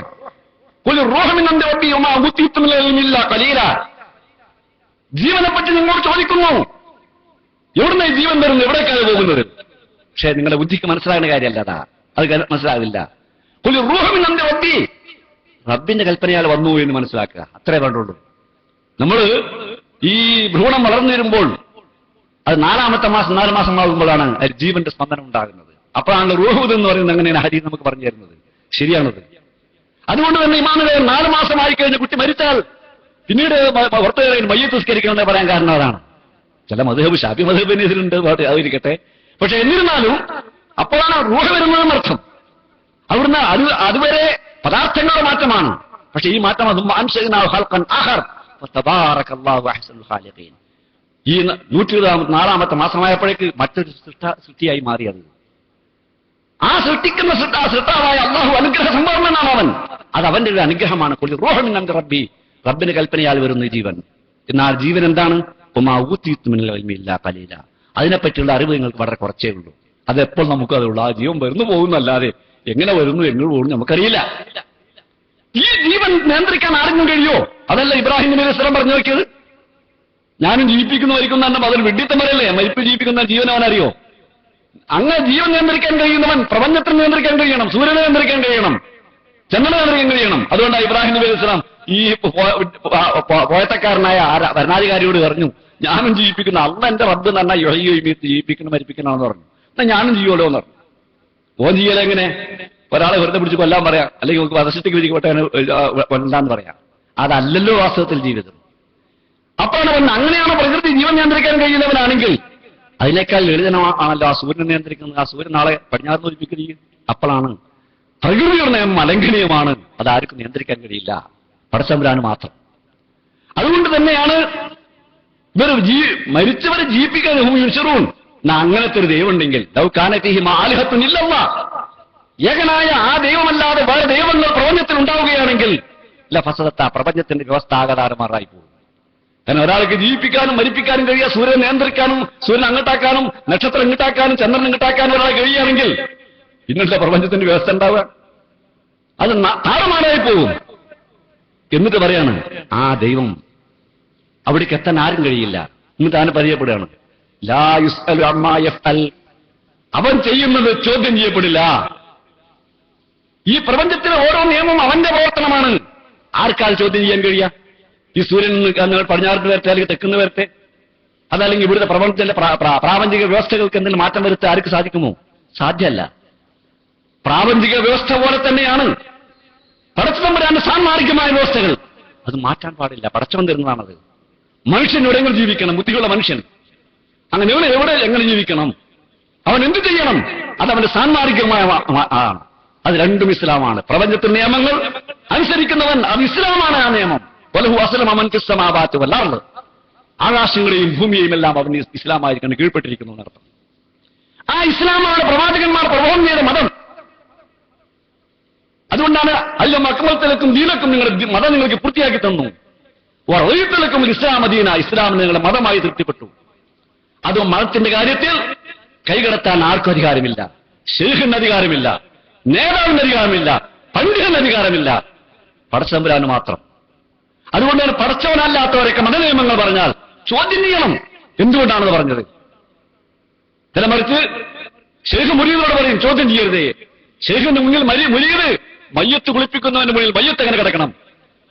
പണ്ഡിതന്റെ മുന്നിൽ ശിഷ്യൻ അല്ലെങ്കിൽ നേതാവിന്റെ മുന്നിൽ അനുയായി, എന്തോ നേതാവ് പറഞ്ഞത് അങ്ങനെ തന്നെ സ്വീകരിക്കണം, ചോദ്യം ചെയ്യാൻ പാടില്ല. പക്ഷെ അത് ദിവ്യത്വം ആരോപണമാണ്, ശിർക്കാണത്. അത് അള്ളാഹുവിന് മാത്രമേ അധികാരമുള്ള ഇസ്തലൂൻ, അവൻ ചെയ്യുന്ന ചോദ്യമല്ല. ബാക്കിയുള്ളവരൊക്കെ ചെയ്താൽ എന്തിനു ചെയ്ത് ചോദിക്കണം? മുഹമ്മദ് മുസ്തഫ സല്ലല്ലാഹു അലൈഹി വസല്ലം വഹി കിട്ടുന്നത്, മുഹമ്മദ് നബി സല്ലല്ലാഹു അലൈഹി വസല്ലം വഹി കിട്ടിയിട്ടാണ് പറയുന്നത്. ദീനിന്റെ കാര്യങ്ങൾ മതപരമെങ്കിൽ നമുക്ക് സ്വീകരിക്കാം, കാരണം വഹി കിട്ടിയിട്ടാ പറയുന്നത്. എന്നാൽ വഹി കിട്ടിയ സംശയം തോന്നുന്നെങ്കിലോ എന്തേ മുഹമ്മദ് നബി അങ്ങനെ ചെയ്ത് ചോദിക്കണം? അല്ല, ചോദ്യം ചെയ്യാതെ സ്വീകരിക്കാൻ നമ്മളെ പഠിപ്പിച്ചിട്ടില്ല. റസൂൽ കരീം സല്ലല്ലാഹു അലൈഹി വസല്ലം സാധാരണ നമസ്കാരം 4 റക്അത്ത് നിസ്കരിച്ച് 2 റക്അത്ത് നിസ്കരിച്ചപ്പോൾ സലാം വിളി, അത് മുഹമ്മദ് നബി അല്ലേ എന്തെങ്കിലും ആവും, അങ്ങനെയല്ല, ചോദിക്കണം. പിന്നെ ചോദിച്ച ഒരാൾ, എന്തേ നബിയെ നമസ്കാരം ചുരുക്കിയോ, കുറച്ചോ അങ്ങനെ ചുരുക്കിയോ? അതല്ല മറന്നുപോകണോ? മനുഷ്യന്മാര് മറക്കാലോ, നബിക്ക് മറക്കാലോ? നബിക്ക് രണ്ടും ഓർമ്മല്ല, ചിലപ്പോൾ അങ്ങ് മനുഷ്യന്മാരെങ്ങനെയല്ലേ. അപ്പോ ഒരാൾ പറഞ്ഞു, ഒരാളെന്നെ പറയുമ്പോ അയാളെന്നെ കൊള്ളപ്പെടുന്ന ഒരുപാട് ആളുകളല്ലേ, അത് ശരിയാണോ എന്ന് ചോദിച്ചു. ശരിയാണെന്ന് അംഗീകരിച്ചപ്പോ വേഗം 2 റക്അത്ത് നിസ്കരിച്ചിട്ട് പറഞ്ഞു, ഇന്നമാന ബശറുൻ, ഞാൻ നിങ്ങളെപ്പോലത്തെ മനുഷ്യനാണ്, അൻസാക്കമാത്തൻസവും, നിങ്ങളൊക്കെ മറക്കുമ്പോൾ എനിക്കും മറക്കും. അതുകൊണ്ട് തന്നെ മുഹമ്മദ് നബി കൽപ്പിച്ചാലും മുഹമ്മദ് നബി പറഞ്ഞാലും അത് എന്തേ അങ്ങനെ പറയാം? പടച്ചോൻ വഹി വന്നിട്ടാണോ? അതല്ല മനുഷ്യൻ നിലയ്ക്ക് നബി പറഞ്ഞതാണോ? മനുഷ്യൻ നിലക്ക് പറഞ്ഞാണെങ്കിൽ നമ്മളൊക്കെ മനുഷ്യന്മാരല്ലേ, മാറ്റങ്ങൾ ഉണ്ടാവുമല്ലോ. മുഹമ്മദ് നബിന്റെ അഭിപ്രായത്തിന് മാറാം, ഞാൻ ധാരാളമൊന്നുമില്ല. ബദർ യുദ്ധത്തിൽ എവിടെയാണ് സൈന്യം തമ്പടിക്കേണ്ടത് എന്ന് മുഹമ്മദ് നബി സല്ലല്ലാഹു അലൈഹി വസല്ലം നിർദ്ദേശിച്ചു. ഇതാ ഇവിടെ നമുക്ക് തമ്പടിക്കാൻ ഒരു സ്ഥലം കാണിച്ചു കൊടുത്തു. പക്ഷെ യുദ്ധതന്ത്രങ്ങൾ അറിയുന്ന ശരിയായി മനസ്സിലാക്കിയ സഹാബികൾ ചോദിച്ചു, അല്ല അള്ളാഹുവിന്റെ റസൂലേ, ഇവിടെ തന്നെയാണ് വേണ്ടത്, സൈന്യം തമ്പടിക്കേണ്ടത് ഇവിടെ തന്നെയാണ് എന്ന് അള്ളാഹുവിന്റെ നിർദ്ദേശമാണോ, അത് അങ്ങയുടെ അഭിപ്രായമാണോ? നബി സല്ലല്ലാഹു അലൈഹി വസല്ലം എന്റെ അഭിപ്രായമാണ്. എന്നാ അതല്ല, ഇതല്ല നല്ലത്. നബിയോട് അങ്ങോട്ട് പറഞ്ഞു കൊടുത്തു. കാരണം നബിയാണെന്ന് വിചാരിച്ചിട്ട് ചോദ്യം ചെയ്യാതെ അങ്ങനെ തന്നെ അനുകരിക്കല്ലേ, അത് ശരിയല്ല. അതുകൊണ്ട് തന്നെ നബിയോട് ശരി, നിങ്ങളുടെ അഭിപ്രായത്തിൽ നമുക്ക് മാറാം. അങ്ങനെ സ്ഥലം മാറി ശരിയായ ഉചിതമായ സ്ഥലത്ത് വെള്ളം കിട്ടുന്ന, ശത്രുക്കൾ വെള്ളം കിട്ടാത്ത മറ്റൊരു സ്ഥലത്തേക്ക് സൈന്യത്തിന്റെ സ്ഥാനം മാറ്റി. നബി അത് അംഗീകരിച്ചു. നബിക്ക് ആ കിബിറില്ല, ഞാൻ നബിയാണ്, ഞാൻ പറഞ്ഞു ചോദ്യം ചെയ്യാതെ സ്വീകരിച്ചോളാം എന്നുള്ള കിബിർ മുഹമ്മദ് മുസ്തഫ സല്ലല്ലാഹു അലൈഹി വസല്ലം ഉണ്ടായിരുന്നില്ല. നബി ഒരു മനുഷ്യൻ നിലക്ക് പറഞ്ഞാൽ തിരുത്താൻ തയ്യാറായിരുന്നു റസൂൽ കരീം സല്ലല്ലാഹു അലൈഹി വസല്ലം. അതുകൊണ്ട് തന്നെ ആ സ്ഥലം മാറ്റി. അതേപോലെ ചില കാര്യത്തിൽ വഹി കിട്ടാതെ റസൂൽ കരീം സല്ലല്ലാഹു അലൈഹി വസല്ലം മനുഷ്യൻ നിലക്ക് അഭിപ്രായം പറയും. പക്ഷേ പരലോകത്തിന്റെ കാര്യത്തിൽ പറയില്ല. കാരണം പരലോകം നബിക്ക് ബുദ്ധിമുട്ട് ആലോചിച്ചാൽ കിട്ടൂലല്ലോ. ദുന്യാവിന്റെ കാര്യങ്ങളാണെങ്കിൽ ചിലപ്പോൾ വഹി കിട്ടിയപ്പോ പലിശ വാങ്ങരുത് എന്ന് പറഞ്ഞു, കള്ളു കുടിക്കരുത്, അതൊക്കെ ദുന്യാവികളുടെ അകത്തുനിന്ന് കള്ളു കുടിക്കുന്ന കാര്യമല്ല പറഞ്ഞത്. അതേ അവസരത്തിൽ വഹി കിട്ടാതെയും പറയാം ദുന്യാവിന്റെ കാര്യം. അങ്ങനെ പറഞ്ഞാൽ ചിലപ്പോൾ അങ്ങനെ തന്നെയാണ് സ്വീകരിച്ചോളുന്നില്ല, മനുഷ്യനാണല്ലോ. അതുകൊണ്ടാണ് ഈത്തപ്പന കൃഷിക്കാരോട് ഈ ആൺകുലയുടെ കതിരെടുത്ത് പെൺകുലയിൽ കൊണ്ടുപോയി വെക്കുന്ന സമ്പ്രദായം കർഷകനല്ലാത്ത റസൂൽ കരീം സല്ലല്ലാഹു അലൈഹി വസല്ലം അറിയില്ല. അപ്പോ അതിങ്ങനെ ചെയ്യാൻ പറഞ്ഞപ്പോ നബി പറഞ്ഞതല്ലേ, നബി പറഞ്ഞപ്പോ അതിൽ എന്തെങ്കിലും ഉണ്ടാവും എന്ന് വിചാരിച്ചവരൊക്കെ അത് അങ്ങനെ സ്വീകരിച്ചു. പക്ഷെ കൃഷി ഉൽപാദനം കുറഞ്ഞു. അപ്പൊ ചിലർ പറഞ്ഞു, നബി നിങ്ങൾ പറഞ്ഞ കേട്ടോണ്ട് ഞങ്ങൾക്ക് ഉൽപാദനം കുറഞ്ഞു. അത് കേൾക്കാതെ അത് ചെയ്തവർക്ക് ഉൽപാദനം ഉണ്ടാവുകയും ചെയ്തു. അപ്പോഴാ അള്ളാഹുവിന്റെ റസൂൽ പറഞ്ഞത്, ഇത് അമർത്തുക്കും ബിഅംരി ദീനിക്കും ഫഖദൂഹു, നിങ്ങളുടെ ദീനിന്റെ കാര്യം ഞാൻ പറഞ്ഞാൽ നിങ്ങൾ സ്വീകരിക്കണം. ഇത് അമർത്തുക്കും ബിഅംരി ദുനിയാക്കും ഫഇന്നമാന ബശറുൻ മിസ്ലുക്കും, ഞാൻ നിങ്ങളോട് നിങ്ങളുടെ ദുനിയാവിന്റെ കാര്യം പറഞ്ഞാൽ നിങ്ങളെപ്പോഴും മനുഷ്യനാണ്. കാരണം മനുഷ്യന്മാർക്ക് തെറ്റുപറ്റുമല്ലോ. അതുകൊണ്ട് തന്നെ നമ്മളിവിടെ ദുനിയാവിന്റെ കാര്യം, ആ കാര്യത്തിൽ ഇപ്പൊ എന്തൊക്കെ ചെയ്യേണ്ടതെന്ന് അത് മുഹമ്മദ് നബി ചെയ്ത് അങ്ങനെ തന്നെ ചെയ്യാനില്ല. പക്ഷെ നബി ചെയ്ത് തെറ്റെടുത്തിട്ടുണ്ടാവില്ല കേട്ടോ. ഉഹദ് യുദ്ധത്തിൽ നബിയുടെ തലയ്ക്ക് മുറിവായപ്പോൾ അന്നത്തെ പതിവുണ്ടായിരുന്നു ഈത്തപ്പഴ ഓല കൊണ്ടുണ്ടാക്കിയ പായ പെരിച്ചു പൊരിച്ച് അത് മുറിയിലിട്ട. ഓ, അതാണ് തിബുൻ നബി, മുഹമ്മദ് നബിന്റെ ചികിത്സ പതാണെന്ന് വിചാരിച്ചിട്ട് ആരെങ്കിലും തലയിൽ മുറിവുണ്ടായാൽ ആ മുറിവ് കാര്യം ചെയ്യാതെ കണ്ട് എവിടെയെങ്കിലും പായ കരിച്ചു കൊടുത്തിട്ട് നേരിടണ്ട. കാരണം അതിന് നല്ല മരുന്ന് നമുക്ക് വെക്കാം. മുഹമ്മദ് നബി സംസാരം പഠിച്ചത് ദുന്യാവിന്റെ കാര്യത്തിൽ ഇവിടെ ആരാണ് ദുന്യാവിൽ മുന്നോട്ട് പോയത് പുരോഗതികൾ അവർ നോക്കണം. ഇപ്പൊ നബിക്കൊരു അഭിപ്രായം ഉണ്ടായിരുന്നു, ഈ സ്ത്രീകള് അവര് മുലകുടിക്കുന്ന കുട്ടികളുണ്ടെങ്കിൽ അവരുമായി ശാരീരിക ബന്ധം പുലർത്തേണ്ട. കുട്ടികൾക്കും പെണ്ണിനും അമ്മാക്കും ദോഷമാണ്. കാരണം മുലകുടിക്കല്ലേ, കയ്യിലെത്തുന്നതിന് അറബി പറയാം, കയ്യില. അപ്പൊ അത് നിരോധിച്ചാൽ എന്താ? കുട്ടികളുടെ മുലകുടിക്കുന്ന കാലത്ത് ഭാര്യ ഭർത്താക്കന്മാരുടെ ആ ശാരീരിക ബന്ധം വേണ്ട എന്ന് നിരോധിച്ചാലോ എന്ന് ആലോചിച്ചു. പക്ഷെ കുറച്ച് കഴിഞ്ഞ് നബി പറഞ്ഞു വേണ്ട. കാരണം പേർഷ്യക്കാരും ഓമക്കാരോ ചെയ്യുന്നില്ല നബി എവിടേക്കാ നോക്കിയത്. കാരണം അവിടെ ശാസ്ത്രം പുരോഗമിച്ച രാഷ്ട്രമാണല്ലോ. അത് അനന്ത പുരോഗതി അവിടെയാണ്. നബി പറഞ്ഞു വേണ്ട, ഞാൻ അത് നിരോധിക്കുന്നില്ല. കാരണം അത് പേർഷ്യക്കാരും റോമക്കാരൊക്കെ ചെയ്യുന്നു, ഓൽക്കൊന്നും താറാറൊന്നുമില്ല. അപ്പൊ ദുന്യാവിന്റെ കാര്യത്തിൽ നമ്മൾ അങ്ങനെ ചെയ്യേണ്ടത്. ഇവിടുത്തെ ദുന്യാവിൽ ശാസ്ത്രം എവിടേക്ക് പോയോ അതാണ് നാം സ്വീകരിക്കേണ്ടത്. അപ്പൊ അതുകൊണ്ട് തന്നെ ഈ കാര്യത്തിൽ നമ്മൾ മനസ്സിലാക്കേണ്ട ഒരു കാര്യം, ഏത് പണ്ഡിതൻ പറഞ്ഞാലും ഏത് ഇമാ പറഞ്ഞാലും അത് എന്തുകൊണ്ടെന്ന് ചോദിക്കണം. അതല്ല ചോദ്യം ചെയ്യാതെ സ്വീകരിക്കുന്ന സ്വഭാവം ഉണ്ടാകാൻ പാടില്ല. അവർ ചോദ്യം ചെയ്യപ്പെടും. അവർ അങ്ങോട്ട് ചെയ്താൽ അത് എന്തുകൊണ്ട് ചെയ്തു, മുഹമ്മദ് നബി ചെയ്താലും ശരി, അബൂബക്കർ സിദ്ദീഖ് ചെയ്താലും ശരി, അത് എന്തുകൊണ്ട് ചെയ്തു അത് ചോദിക്കണം. അത് ശരിയാണെന്ന് ഖുർആൻ അനുസരിച്ച് ചെയ്തതാണ്, അല്ലെങ്കിൽ നബിയുടെ വഹി കിട്ടിയ ചെയ്തതാണെന്ന് നബി പറയുകയാണെങ്കിൽ അപ്പറല്ല, അങ്ങനെ തന്നെ സ്വീകരിക്കണം. പിന്നെയും പറഞ്ഞു, അമിത്തഹുമിൻ ദൂനില്ലാഹി ആലിഹത്തൻ, അള്ളാഹുവിന്റെ പറഞ്ഞ പിന്നെയും അവർ ദൈവങ്ങൾ സ്വീകരിക്കണോ? ഖുൽ ഹാതു ബുർഹാനക്കും, തെളിവുകൊണ്ട് ഞങ്ങൾ ദൈവങ്ങളുണ്ടെങ്കിൽ. കാരണം ഈ ദിവ്യശക്തിയുള്ള ദൈവങ്ങൾ വേറെയുണ്ട് എന്ന് തെളിവ് വേണം. എങ്ങനെ തെളിവ്? ബുദ്ധിപരമായ തെളിവുണ്ടോ? ഇന്ന ആൾക്കുണ്ടെങ്കിൽ കഴിയും നിങ്ങൾക്കറിയോ? കേട്ട് മനസ്സിലാക്കിയിട്ടുണ്ടോ? വേദഗ്രന്ഥത്തിലുണ്ടോ? ഹാദാ ദിക്റുമന്നായ ഒരിക്റുമാൻ കബലി, ഇതാ എന്റെ കൂടെയുള്ള സന്ദേശം ഖുർആൻ, ഇതിലുണ്ടോ ഇങ്ങനത്തെ കഴിവ് വേറെ ആരെങ്കിലും ഉണ്ട്? അല്ലെങ്കിൽ ഇതിന് മുമ്പുള്ള വേദഗ്രന്ഥങ്ങളുണ്ട്, ഒരിക്റുമൻ കബലി, എന്റെ മുമ്പുള്ള വേദഗ്രന്ഥങ്ങളുണ്ട്, അതിലുണ്ടോ ഈ സന്ദേശം? അങ്ങനെ ആർക്കെങ്കിലും മരിച്ചവരെ കേൾപ്പിക്കാനും ജീവിപ്പിക്കാനും അവർ ലോകത്തിലെ എല്ലാ ശബ്ദങ്ങളും കേൾക്കാനുമുള്ള അങ്ങനത്തെ വ്യക്തിത്വങ്ങൾ ആരെങ്കിലും ഉണ്ടെന്ന് വേറെ വേദഗ്രന്ഥം എന്തെങ്കിലും ഉണ്ടോ? ഹാതു ബുർഹാനക്കും, തെളിവുകൾ കൊണ്ടുവരും, ഇങ്ങോട്ട് സാധിക്കും സത്യം പറയുന്നതാണെങ്കിൽ. അതില്ല. അതുകൊണ്ട് ആ സന്ദേശം അതിന് പറയുന്നത്. അതുകൊണ്ട് ഈ കാര്യങ്ങൾ ബോധ്യപ്പെടുത്തി പറയാണ്, വമാ അർസൽനാ മിൻ ഖബ്ലിക മിർ റസൂലിൻ ഇല്ലാ നുഹി ഇലൈഹി അന്നഹു ലാ ഇലാഹ ഇല്ലാ അന ഫഅബ്ദൂൻ. ഞാൻ ഒരൊറ്റ റസൂലിന് മുമ്പ് അയച്ചിട്ടില്ല. വഹി കൊടുത്ത ആളുടെ റസൂല് എല്ലാ മുസ്ലിങ്ങൾക്കും വഹി കൊടുത്തിട്ടുണ്ട്. അല്ലാഹു അല്ലാതെ, ഞാനല്ലാതെ പറയില്ലാഹില്ല. അതുകൊണ്ട് എനിക്ക് മാത്രമേ ഇബാദത്തെടുക്കണം. അതാണ് ഈ ഇബാദത്ത് എന്ന് പറഞ്ഞാൽ, ഈ ഇലാഹിന്റെ ആ കഴിവ്. ഇലാഹ് എന്ന് പറഞ്ഞാൽ കേവലം ഭൗതിക കഴിവുള്ളവനല്ല ഇലാഹ്. അതിന് ഭൗതികത്തിന്റെ അപ്പുറമുള്ള കഴിവുണ്ടാവണം. അതുകൊണ്ടാണ് ഖുർആൻ ഈ ഭൗതികത്തിന്റെ കഴിവുള്ള കാര്യങ്ങൾ എണ്ണി എണ്ണി പറഞ്ഞിട്ട് ആദ്യം 4 പറഞ്ഞു. പ്രപഞ്ചത്തിന്റെ സൃഷ്ടി, സമുദ്രത്തിന്റെ തിരമാ അത് വന്ന് 2 കടലുകൾ തമ്മിൽ മറജൽ ബഹറൈൻ 2 കടലുകൾ യോജിക്കുക. ഈ ദൃഷ്ടാന്തങ്ങളൊക്കെ വന്നിട്ട് അതിന്റെ ഇടയിലൊക്കെ ചോദിച്ച ചോദ്യം എന്നറിയാമോ? അഇലാഹും അല്ലാഹ്, അഇലാഹും അല്ലാഹ് ചോദ്യം. അത് കഴിഞ്ഞിട്ട് വേറെ ചോദ്യം, പിന്നെയും വേറെ ചോദ്യമാണ്. 5 ചോദ്യങ്ങളാണ്. 2 ചോദ്യം ചോദിച്ചു, പ്രപഞ്ചത്തിന്റെ ഈ ദൃഷ്ടാന്തങ്ങളിൽ 2 ചോദ്യം ചോദിച്ചു. 3ാമത്തെ ചോദ്യം എന്താ അറിയോ?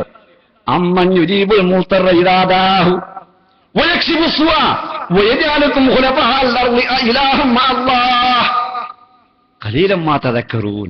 അതാ പറയണത്. അമ്മൻ യുജീബുൽ മുൽത്തറ ഇദാദാഹു, ഒരു വിഷമഘട്ടത്തെ ഏർപ്പെട്ടവനെ വിളിച്ച് പ്രാർത്ഥിച്ചാൽ പ്രാർത്ഥനയ്ക്ക് ആരാണ് ഉത്തരം ചെയ്യുക? അതാണ് 3ാമത്തെ ചോദ്യം.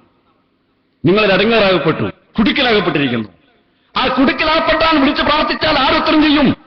ആരാണ് ഉത്തരം ചെയ്യുക? എന്നിട്ട് ആ ഇടങ്ങേറ് നിങ്ങൾക്ക് അവൻ തരണം ചെയ്തു തരും, അത് നീക്കിത്തരും.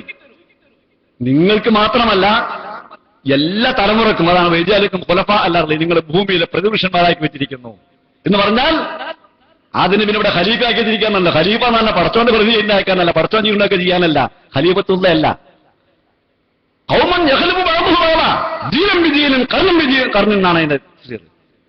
അത് ഒരു തലമുറ പോകുന്നു, മറ്റൊരു തലമുറ വരുന്നു, അങ്ങനെ പോയിക്കൊണ്ടിരിക്കുന്നു. മലക്കുകൾക്ക് അതില്ലല്ലോ. അതുകൊണ്ടാണ് മലക്കോട് പറഞ്ഞത്, നിങ്ങളെ മാതിരിയല്ല ഞാൻ ഖലീഫയാക്കാൻ പോണത്. മലക്കുകൾ ജിബ്രീലൊന്നും ജിബ്രീലായി നിൽക്കുക, അല്ലാതെ ഒരു മരിച്ചുപോയിട്ട് വേറെ ജീവി കുട്ടികൾ മക്കൾ വരലില്ല. അതുകൊണ്ട് കുട്ടികളും മക്കളുമായി വരുന്ന അങ്ങനത്തെ തലമുറ ഞാൻ ഇവിടെ ഉണ്ടാക്കാൻ പോകുന്നു എന്നാണ് പറയുന്നത്. അതാണ് ഖലീഫാണ്.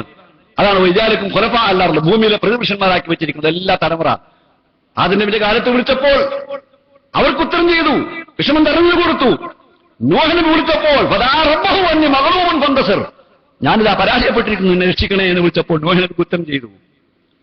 ഇബ്രാഹിം നബി അലൈഹിസ്സലാം തീയിലേക്ക് പോകുമ്പോൾ അപ്പോൾ റബ്ബെ എന്ന് വിളിച്ചപ്പോൾ റബ്ബിൽ തവക്കലാക്കിയപ്പോൾ അള്ളാഹു രക്ഷപ്പെടുത്തി. മൂസാ നബി അലൈഹി ഇസ്ലാമിനെ രക്ഷപ്പെടുത്തി. അങ്ങനെ ഓരോ കാലഘട്ടം തലമുറയായി. അങ്ങനത്തെ ആരെങ്കിലും ഇലാഹുകളുണ്ടോ? അതാണ് ഖലീലൻ തദക്കറൂൻ. നമ്മൾ കുറച്ച് ആലോചിക്കുന്നുള്ളൂ, ആലോചിക്കാതെ പിന്നെയും വിളിക്കുന്നു അള്ളാഹിന്റെ ഖലീഫ. ഇവിടെ ശിർക്കിനെ പറ്റി പറയുമ്പോൾ അള്ളാഹുവിന്റെ പുറമേയുള്ള ഇലാഹാക്കിയാൽ മാത്രമേ ശിർക്കാവുകയുള്ളൂ. അല്ലെങ്കിൽ സമതിയച്ച് മൗല്യന്മാർ കൊടുക്കുന്നത്. സ്വയം കഴിവുള്ളവൻ അള്ളാഹു കൊടുത്താൽ വിശ്വസിച്ചാൽ ശിർക്കല്ല. ഇത് മുസ്ലിമീങ്ങളെ ശിർക്കിലേക്ക് കൊണ്ടുപോകാൻ ഈ പണ്ഡിത വേഷധാരികൾ പറയുന്ന കർമ്മമാണത്. കാരണം ശിർക്ക് എന്ന് പറഞ്ഞാൽ തൗഹീദ് എന്താണെന്ന് പറഞ്ഞാൽ വിത്തൊക്കെ ശിർക്കാണ്. തൗഹീദ് എന്താണെന്ന് പറഞ്ഞാൽ അതിന് വിരുദ്ധമായതൊക്കെ ശിർക്കാണ്. അതൊരു സമ്മതം മാത്രമല്ല. നിങ്ങൾ നോക്കായിരുന്നോ എന്താ തൗഹീദ്? അള്ളാഹിനെ പറ്റി പരിചയപ്പെടുത്താൻ വേണ്ടി ചോദിച്ചു. എന്നിട്ട് നബിയെ ജൂതന്മാരൊന്ന് ചോദിക്കണം, ഊസുഫ് റബ്ബക യാ മുഹമ്മദ്, റബ്ബിനൊന്ന് ഞങ്ങൾ പരിചയപ്പെടുത്തിക്കൊണ്ട, റബ്ബിനെ ഞങ്ങൾ മനസ്സിലാക്കട്ടെ. അപ്പൊ റബ്ബിനെ പരിചയപ്പെടുത്തി. അതാണ് തൗഹീദ്. എങ്ങനെ പരിചയപ്പെടുത്തിയത്? ഖുൽ ഹുവല്ലാഹു അഹദ്, പറയൂ അല്ല ഒറ്റ ഒരുവനേ ഉള്ളൂ. അതാണ് തൗഹീദ്. അല്ല ഒരുവനേ ഉള്ളൂ. രണ്ട് അല്ലാണ്ടെന്ന് വിശ്വസിച്ച ശിർക്കാണ്. രണ്ട് ഇലാഹുണ്ടെന്ന് വിശ്വസിച്ച ശിർക്കാണ്. വലാ തഖൂലു ഇലാഹനി ഇസ്നൈനി ഇന്നമാ ഹുവ ഇലാഹുൻ വാഹിദ്. രണ്ട് ദൈവങ്ങളുണ്ട്, വെളിച്ചത്തിനും ഇരുട്ടിനും രണ്ട് ദൈവങ്ങൾ പറയരുത് നിങ്ങൾ. അതൊക്കെ വലാ തഖൂലു സലാസ, നിങ്ങൾ ദൈവങ്ങൾ മൂന്നെണ്ണം കൂടി ചേർന്നാന്ന് പറയരുതേ. പിതാവും പുത്രനും പരിശുദ്ധമല്ലാവും, അല്ലെങ്കിൽ ബ്രഹ്മാവും വിഷ്ണുവും ശിവനും, ഈ മൂന്നും കൂടി ഒന്ന്, ഓരോരുത്തരിലും മൂന്ന് തല പറയരുത് നിങ്ങൾ. അതൊക്കെ ശിർക്കാണ്. അത് കഫറല്ലദീന ഖാലു ഇന്നല്ലാഹ സാലിസു സലാസ. ഈ ദൈവം എന്ന് പറഞ്ഞാൽ മൂന്നിലൊരുവനാണ് എന്ന് പറഞ്ഞവൻ മൂന്നും കൂടി കൂടിത്തരണമെന്ന് പറയുന്നത് കാഫിറിയ സത്യനിഷേധികളാണ് അവർ. അതുകൊണ്ട് അഹദിനെതിരായി വന്നൊക്കെ ശിർക്കന്നെയാണ്. അല്ലാഹു സമദ്, അവൻ സ്വാശ്രയനാണ്. അവന് വേറെ ആരെയും ആശ്രയമില്ല. പരശുതമ്പരാണ് സ്വയം നിലകൊള്ളുന്നു. സൃഷ്ടികൾക്ക് എല്ലാവർക്കും ആശ്രയമാണ്. സൃഷ്ടാവിന് മാത്രമേ ആശ്രയമില്ലാത്തുള്ളൂ. പക്ഷെ മക്കത്തെ മുശ്രിക്കുകൾ വിശ്വസിക്കുന്നു സൃഷ്ടാവിന്റെ കഴിവൊക്കെ സൃഷ്ടികൾ ചിലർക്ക് കൊടുത്തിട്ടുണ്ട്. അതെങ്ങനെയാണെങ്കിൽ അതാണ് ശിർക്കെങ്കിൽ പിന്നെ ആരവിടെ മുശ്രിക്കുകളുള്ളത്? മക്കത്തെ മുശ്രിക്കുകളായാലും വിശ്വസിക്കുന്നത്. കാരണം സൃഷ്ടികൾക്കുള്ള കഴിവൊക്കെ സൃഷ്ടാവ് കൊടുത്തതല്ലേ. അതുകൊണ്ടാ പറഞ്ഞു വെച്ച് അയുശ്രികൂന മാ ലാ യഖ്ലുഖു ശൈഅൻ വഹും യുഖ്ലഖൂൻ വലാ യസ്തതിഊന ലഹും നസ്റൻ വലാ അൻഫുസഹും യൻസുറൂൻ. അയുശ്രികൂന മാ ലാ യഖ്ലുഖു ശൈഅൻ, ഒന്നും സൃഷ്ടിക്കാത്തവരെയാണോ ഇവർ സൃഷ്ടാവിനോട് പങ്കുചേർക്കുന്നത്? അത് മാത്രമല്ല വഹും യുഖ്ലഖൂൻ, ഇവർ സൃഷ്ടിക്കപ്പെട്ടവരാണ്. സൃഷ്ടിക്കപ്പെട്ടവർക്കുള്ള കഴിവൊക്കെ സൃഷ്ടാവ് കൊടുത്തതല്ലേ. പിന്നെന്താ പ്രത്യേകം എടുത്തു പറയാൻ? അതാണ് തൗഹീദ് എന്ന് പറഞ്ഞുകൊണ്ട് നമ്മൾ മുസ്ലിയാക്കന്മാരെ പഠിപ്പിക്കാനപ്പോ അബൂജഹലിന്റെ ആ തൗഹീദ് അത് യഥാർത്ഥത്തിൽ ശിർക്കാണ്. കാരണം സൃഷ്ടികൾക്കുള്ള എല്ലാ കഴിവും സൃഷ്ടാവ് കൊടുത്താണ്. സൂര്യനായാലും ചന്ദ്രനായാലും നക്ഷത്രങ്ങളായാലും മനുഷ്യനായാലും മലക്കായാലും ജിന്നായാലും ശൈത്താനും ഇതൊക്കെ സൃഷ്ടികളാണ്. അവർക്കൊക്കെ ഉള്ള കഴിവ് പടച്ചവൻ കൊടുത്താണ്. അതുകൊണ്ട് എന്നാൽ സ്വയംഭുവായി സ്വയം കഴിവുള്ളവൻ അള്ളാഹു മാത്രം. അതാണ് സമദ്. അതിൽ മാത്രം പങ്കുചേർത്താലേ ശിർക്കാവുള്ളൂ പറയണ്ട. ഇനി പറയുന്നു എല്ലാം വലുത് അവന് സന്താനങ്ങളില്ല. പടച്ചവന് സന്താനമുണ്ട് എന്ന് പറഞ്ഞാൽ അത് ശിർക്കാണ്. അതുകൊണ്ടാണ് ഇതില്ല. കുൽ ഇൻകാന റഹ്മാൻ വർദ്ധനമാണ് അവ്വലുൽ ആബിദീൻ. നബിയെ പറയൂ, പടച്ചോന് സന്താനം ഉണ്ടെങ്കിൽ അതിന് ആദ്യം ഞാൻ പുറത്തു കൊടുക്കും എന്ന് പറഞ്ഞാൽ അതില്ല. പടച്ചോന്റെ കുട്ടി പടച്ചോൻ തന്നെ ആവൂലേ? അതുണ്ടാവൂല. പോലും യൂലത്, അവൻ 6 സന്താനങ്ങളായി ജനിച്ചിട്ടുമില്ല. 6 സന്താനമായി ജനിച്ചവനല്ല അവൻ. മാതാപിതാക്കളുമില്ല. കാരണം ഇതൊക്കെ ഉണ്ടെങ്കിലേ പടച്ചോന്റെ മക്കളുണ്ടെങ്കിൽ മക്കൾ പറഞ്ഞാൽ കേൾക്കേണ്ടി വരുമല്ലോ. അപ്പൊ അങ്ങനെയല്ല, ഭരണത്തിന് മക്കളുടെ സ്വാധീനം നമുക്കറിയില്ലേ, മാതാപിതാക്കളുടെ സ്വാധീനമല്ലേ. ഇതൊന്നും പ്രപഞ്ചത്തിന്റെ ഭരണത്തിന് പടച്ചോന്റെ അടുത്തില്ല. എന്നാലോ വലം യകുൻ ലഹു കുഫുവൻ അഹദ്, അവന്റെ കുഫ്വത്ത ആരുമില്ല. കുഫ്വത്ത എല്ലാം വിട്ടുകഴിഞ്ഞു. സഹധർമ്മിണിയില്ല, സഹപ്രവർത്തനയില്ല, സഹോദരനില്ല, സഹജീവിയില്ല. പടച്ചോനൊത്ത ആരുമില്ല. അവൻ കേൾക്കും പോലെ കേൾക്കുന്നവൻ, അവൻ കാണുന്നവന് കാണും, ലോകത്തിലെല്ലാം കാണുന്ന, എല്ലാം കേൾക്കുന്ന, എല്ലാം അറിയുന്ന, എല്ലാം മനസ്സിലാക്കുന്ന ആരുമില്ല. അങ്ങനെ ഉണ്ട് വിശ്വസിച്ച അതാണ് ശിർക്ക്. അപ്പൊ ഇത് തൗഹീദാണ്. അതിന് വിരുദ്ധമായതൊക്കെ ശിർക്കാണ്. എന്നിട്ട് ആ ശിർക്കിന്റെ നിർവചനം പറഞ്ഞുകൊണ്ട് നടക്കുകയാണ്. ആ നിങ്ങൾ നോക്കായിരുന്നോ? എവിടെയാണ് നമ്മൾ മനസ്സിലാക്കേണ്ടതെന്ന് അറിയാമോ? ഈ പ്രപഞ്ചത്തിൽ ഏത് കാര്യങ്ങളെക്കുറിച്ച് നമുക്ക് ബോധം വേണം, നമുക്കറിയണം. അറിയുന്ന കാര്യങ്ങൾ അറിയുന്നതനുസരിച്ച് നമുക്ക് ചെയ്യാം. അതിൽ നമുക്ക് പക്ഷപാതം വർഗീയതൊന്നുമില്ല. നമുക്കൊരാള് അയാൾക്ക് മനുഷ്യരെ സംബന്ധിച്ച് നമുക്കറിയും ഈ ലോകത്തിൽ ഏറ്റവും ശ്രേഷ്ഠമായ സൃഷ്ടികൾ മനുഷ്യരാണ്. അതുകൊണ്ട് മനുഷ്യന്റെ കഴിവാണ് നമ്മൾ മനസ്സിലാക്കേണ്ടത്. കാരണം മനുഷ്യനെ അല്ലാഹു ആദരിച്ചിട്ടുള്ളത്. വലഖദ് കറംനാ ബനി ആദം, ആദമിന്റെ സന്താനങ്ങളെ ഞാൻ ആദരിച്ചിരിക്കുന്നു. വഹമൽനാഹും ഫിൽ ബർരി വൽ ബഹർ വറസഖ്നാഹും മിനത് തയ്യിബാത്ത് വഫളൽനാ അലാ കസീരിൻ മിമ്മൻ ഖലഖനാ തഫ്ളീലാ. ആദമിന്റെ മക്കളെ അഥവാ മനുഷ്യരെ ഞാൻ ആദരിച്ചിരിക്കുന്നതാണ് പറയുന്നത്. എന്താണ് ആദരവ്? അവർക്ക് കഴിവ് കൊടുത്തു. അവരെ കടലിലും കരയിലും ഞാൻ വാഹനത്തിലേറ്റി. പടച്ചവൻ എങ്ങനെ ഏറ്റിയത്? ബുദ്ധി കൊടുത്തിന് ചിന്തിച്ച് വാഹനം കണ്ടുപിടിക്കാൻ, പക്ഷികളെപ്പോലെ അന്തരീക്ഷത്തിൽ പറക്കാൻ, മത്സ്യങ്ങളെപ്പോലെ വെള്ളത്തിൽ മുങ്ങിയിട്ട് പോകാൻ, വേഗതയിൽ കരത്തിന്റെ മുകളിൽ സഞ്ചരിക്കുവാൻ, ഇതൊക്കെ മനുഷ്യന് ഈ കൈ വാഹനങ്ങൾ അള്ളാഹു ഏറ്റി എന്ന് പറഞ്ഞാൽ അള്ളാഹു ബുദ്ധി കൊടുത്താൽ ചിന്തിച്ച് വളർത്തിയെടുത്തു. വിശിഷ്ട വസ്തുക്കൾ ഞാൻ അവർക്ക് ആഹാരമായി നൽകി. മനുഷ്യന്റെ പ്രത്യേകത എടുത്തു പറയാണ്. മനുഷ്യന്റെ ഭക്ഷണത്തിൽ ശിലായുഗത്തിൽ ജീവിക്കുന്ന മനുഷ്യനും ഇന്നത്തെ കാലത്തെ മനുഷ്യനും തമ്മിൽ എത്രമാത്രം വ്യത്യാസം വന്നു ആഹാരത്തിൽ? മൃഗങ്ങൾക്ക് മാറിയിട്ടുണ്ടോ? മലക്കുകൾക്ക് മാറിയിട്ടുണ്ടോ? ജിന്നുകൾക്ക് മാറിയിട്ടുണ്ടോ? പിന്നെ വിളിക്കും. അപ്പൊ അതുകൊണ്ട് ഇത് മനുഷ്യന്റെ പ്രത്യേകത പറയാണ്. അപ്പൊ ആ മനുഷ്യന്റെ കീഴിലാണ് എല്ലാം. സഹലക്കും അത് സമാവാറ്റി വല്ലാറുണ്ട്. ആകാശങ്ങളും ഭൂമികളും എല്ലാം നിങ്ങൾക്ക് ഞാൻ കീഴ്പ്പെടുത്തുന്നത് എനിക്കൊന്ന് പറഞ്ഞു. അപ്പൊ അതുകൊണ്ട് നാം മനസ്സിലാക്കേണ്ടത് മനുഷ്യൻ എന്തൊക്കെയാണ് നമുക്കറിയാലോ. ഒരാൾക്ക് ഒരു രോഗത്തിന് ചികിത്സിക്കാൻ കഴിയും. അത് ഇന്ന രോഗത്തിനാണ്, അയാൾക്ക് TB-ക്കാണ്, മറ്റാൾ ക്യാൻസറിനാണ്, അതല്ലെങ്കിൽ വേറെ ആൾക്ക് ഉദരസംബന്ധമായ രോഗത്തിനാണ്, മറ്റാൾ തലസംബന്ധ രോഗത്തിനാണ്, പല്ല് സംബന്ധ രോഗത്തിനാണ്. അറിയുമെങ്കിൽ അവരെ സമീപിക്കാം, സഹായം ചോദിക്കാം, തരാറില്ല. അത് പടച്ചോൻ കൊടുത്ത കഴിവ് പടച്ചോന്റെ തന്നെയാണ്. അതിന് യാതൊരു വിരോധമല്ല. പക്ഷേ നമുക്കറിയുന്നതായിരിക്കണം. അറിയാത്ത കാര്യങ്ങളാണെങ്കിലോ അത് വേറെ അള്ളാഹുലേക്ക് ചേർക്കാവോ. ഒലില്ലാഹി ഒഴിബു സമാവാത്തി വല്ലാറുണ്ട്. ആകാശങ്ങളിലും ഭൂമിയിലും മറന്നതെല്ലാം അള്ളാഹുവിന്റേതാണ്. അതുകൊണ്ട് നിങ്ങൾക്കറിയുമോ നിങ്ങൾ ചെയ്തോളൂ. അത് മനുഷ്യനോട് ചെയ്യണത് നിങ്ങൾക്കറിയില്ലേ, പിന്നെ അത് അവിടെ ആ മലക്ക് ചെയ്തതാണ്, ആ ജിന്ന് ചെയ്തതാണ്, അതാണ് പറയരുതേ. അത് ഒലില്ലാഹി ഒഴിബു സമാവാത്തി വല്ലാറുണ്ട്. ആകാശങ്ങളിലും ഭൂമികളിലെല്ലാം മറഞ്ഞത് അള്ളാഹുവിന്റേതാണ്. എല്ലാ കാര്യങ്ങളും അവനിലേക്കാണ് മടക്കപ്പെടുക, അള്ളാഹുലേക്ക് മടക്കുക. അതല്ലാതെ മലക്കിലേക്കല്ല, ജിന്നിലേക്കല്ല, ശൈത്താനിലെ വേറൊന്നിലേക്കൊന്നല്ല. അത് മനുഷ്യ അള്ളാഹുവിലേക്കാണ് മടക്കേണ്ടത്. അതുകൊണ്ട് അവന് മാത്രമേ ഭാഗത്തെടുക്കണം. ഈ ഒഴിവ് വേറെ ആർക്കെങ്കിലും ഉണ്ട് എന്ന് വിചാരിച്ചുകൊണ്ട് നിങ്ങൾ എന്തൊരു പ്രവർത്തനം ചെയ്യുന്നുണ്ടോ അത് അയാൾക്കുള്ള ഭാഗത്താണ്. ഒഴിവ് അള്ളാഹുവിനുണ്ട് എന്ന് കരുതിക്കൊണ്ടാണ് നിങ്ങൾ ചെയ്യുന്നതെങ്കിൽ അള്ളാഹുവിന്റെ ഭാഗത്താണ്. അതല്ല ഇന്ന ജിന്ന് ഒയ് പറയും, ഇന്ന മലക്ക് ഒയ് പറയും. അറിയുമോ? ഇല്ലല്ലോ. മലക്ക് ഒയ് പറയാത്തോണ്ടല്ലേ ഈ മനുഷ്യൻ എന്തിനാ മടക്കണി ചോദിച്ചപ്പോ പുറത്ത് എന്താ പറഞ്ഞത്? ഇനി അഹലവും മാറാത്ത ഇന്നൊക്കെ അറിയാത്ത എനിക്കറിയാം. മലക്കുകൾക്ക് അറിയെങ്കിൽ പിന്നെ അങ്ങനെയോ? മലക്കുകൾക്ക് ഒയ് പറയില്ല എന്നല്ല പറഞ്ഞ്. അപ്പൊ അതുകൊണ്ട് മലക്കിൽ ചേർത്താൻ പാടില്ല, മലക്കിനോട് ചോദിക്കാൻ പാടില്ല. മലക്കൽ മൗത്തുണ്ടെന്ന് ശരിയാ, പടച്ച സംവിധാനം ഒക്കെ ശരിയാണ്. അതുകൊണ്ട് മരിക്കണ മലക്കൽ മൗത്തെ എനിക്ക് ആയാസം കിട്ടി തരണേ, അല്ല മീക്കാലിന്റെ മലക്കെ എനിക്ക് മഴ വിഷയത്തിന് ചോദിക്കരുത്. അവിടെ ഞാൻ പറയും നിന്നെ മാത്രമാണ് ഞങ്ങൾ ആരാധിക്കുന്നത്, നിന്നോട് മാത്രമാണ് സഹായം തേടുന്നത്.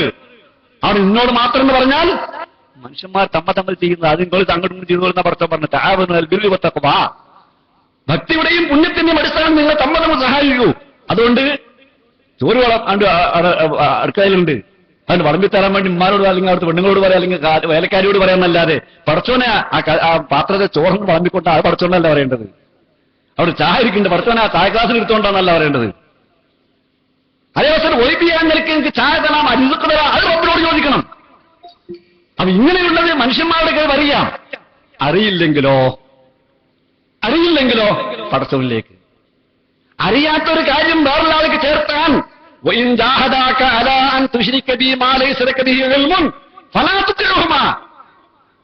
നിനക്കറിയാത്തൊരു കാര്യം എന്നോട് പങ്കു ചേർക്കാൻ റബ്ബിലേക്ക് പങ്കു അള്ളാഹു പറഞ്ഞാണ്. നിനക്കറിയില്ല, വിളിച്ചാൽ റബ്ബ് കേൾക്കുന്നുണ്ട്. വൈദ്യശേഖർ വിളിച്ചാൽ കേൾക്കൂല, എനിക്കറിയില്ല. ഈ നേർച്ചയാക്കിയാൽ വൈദ്യശേഖർ നേർച്ച കാണുന്നുണ്ടോ അല്ലേ, ബദരീകൾ കാണുന്നുണ്ടോ അല്ലേ, ഗുരുവായൂരപ്പൻ കാണുന്നുണ്ടോ അല്ലേ, യേശു കാണുന്നുണ്ടോ അല്ലേ, അറിയില്ല. അതുകൊണ്ട് അവർക്ക് നേർച്ചയാക്കണം, അവർ പ്രാർത്ഥിക്കണം, അവർക്ക് ഒഴിപാടാക്കണം, അവരെ സത്യം ചെയ്യണം എന്ന് പറഞ്ഞാൽ ഉമ്മയും ബാപ്പി നിർബന്ധിച്ച് പറഞ്ഞാലും ശരി, പല പ്രത്യേകം അനുസരിക്കരുത്. കാരണം നിനക്കറിയില്ലല്ലോ അത്. അതാണ് ജാഹദാക്കാൻ തുശ്രിക്കബി മാലേശ്വരക്കബി മുൻ. നിനക്കറിയാത്ത കാര്യം എന്നോട് പങ്കുചേർക്കാൻ നിന്റെ ഉമ്മയും ബാപ്പയും നിർബന്ധിച്ചാലും ശരി, അനുസരിച്ചു പോകരുതേ. പക്ഷേ സാഹിബുഹുമാബി ദുഞ്ഞാമാറ, ദുഞ്ഞാവിന്റെ കാര്യം വേറെ, അത് നല്ല നിൽക്കുന്ന ആരോട് പെരുമാറണം. അത് ദുഞ്ഞാവ് ദീനും വേറെയാണ്. ദുഞ്ഞാവില് അത് ഉമ്മയാണ് വാപ്പയാണ്, അത് ഏത് മതക്കാരായാലും ശരി, മാതാപിതാക്കൾ തന്നെയാണ്. അവരോട് നല്ല നിലക്ക് മര്യാദയ്ക്ക് പെരുമാറണം. അപ്പൊ അറിവ്, നമ്മുടെ അറിവിനപ്പുറമുള്ളത് ഒഴിവ്, അത് അള്ളാഹുവിനാണ്. ഒലില്ലാഹി ഒഴിബു സമാവാത്തി വല്ലറും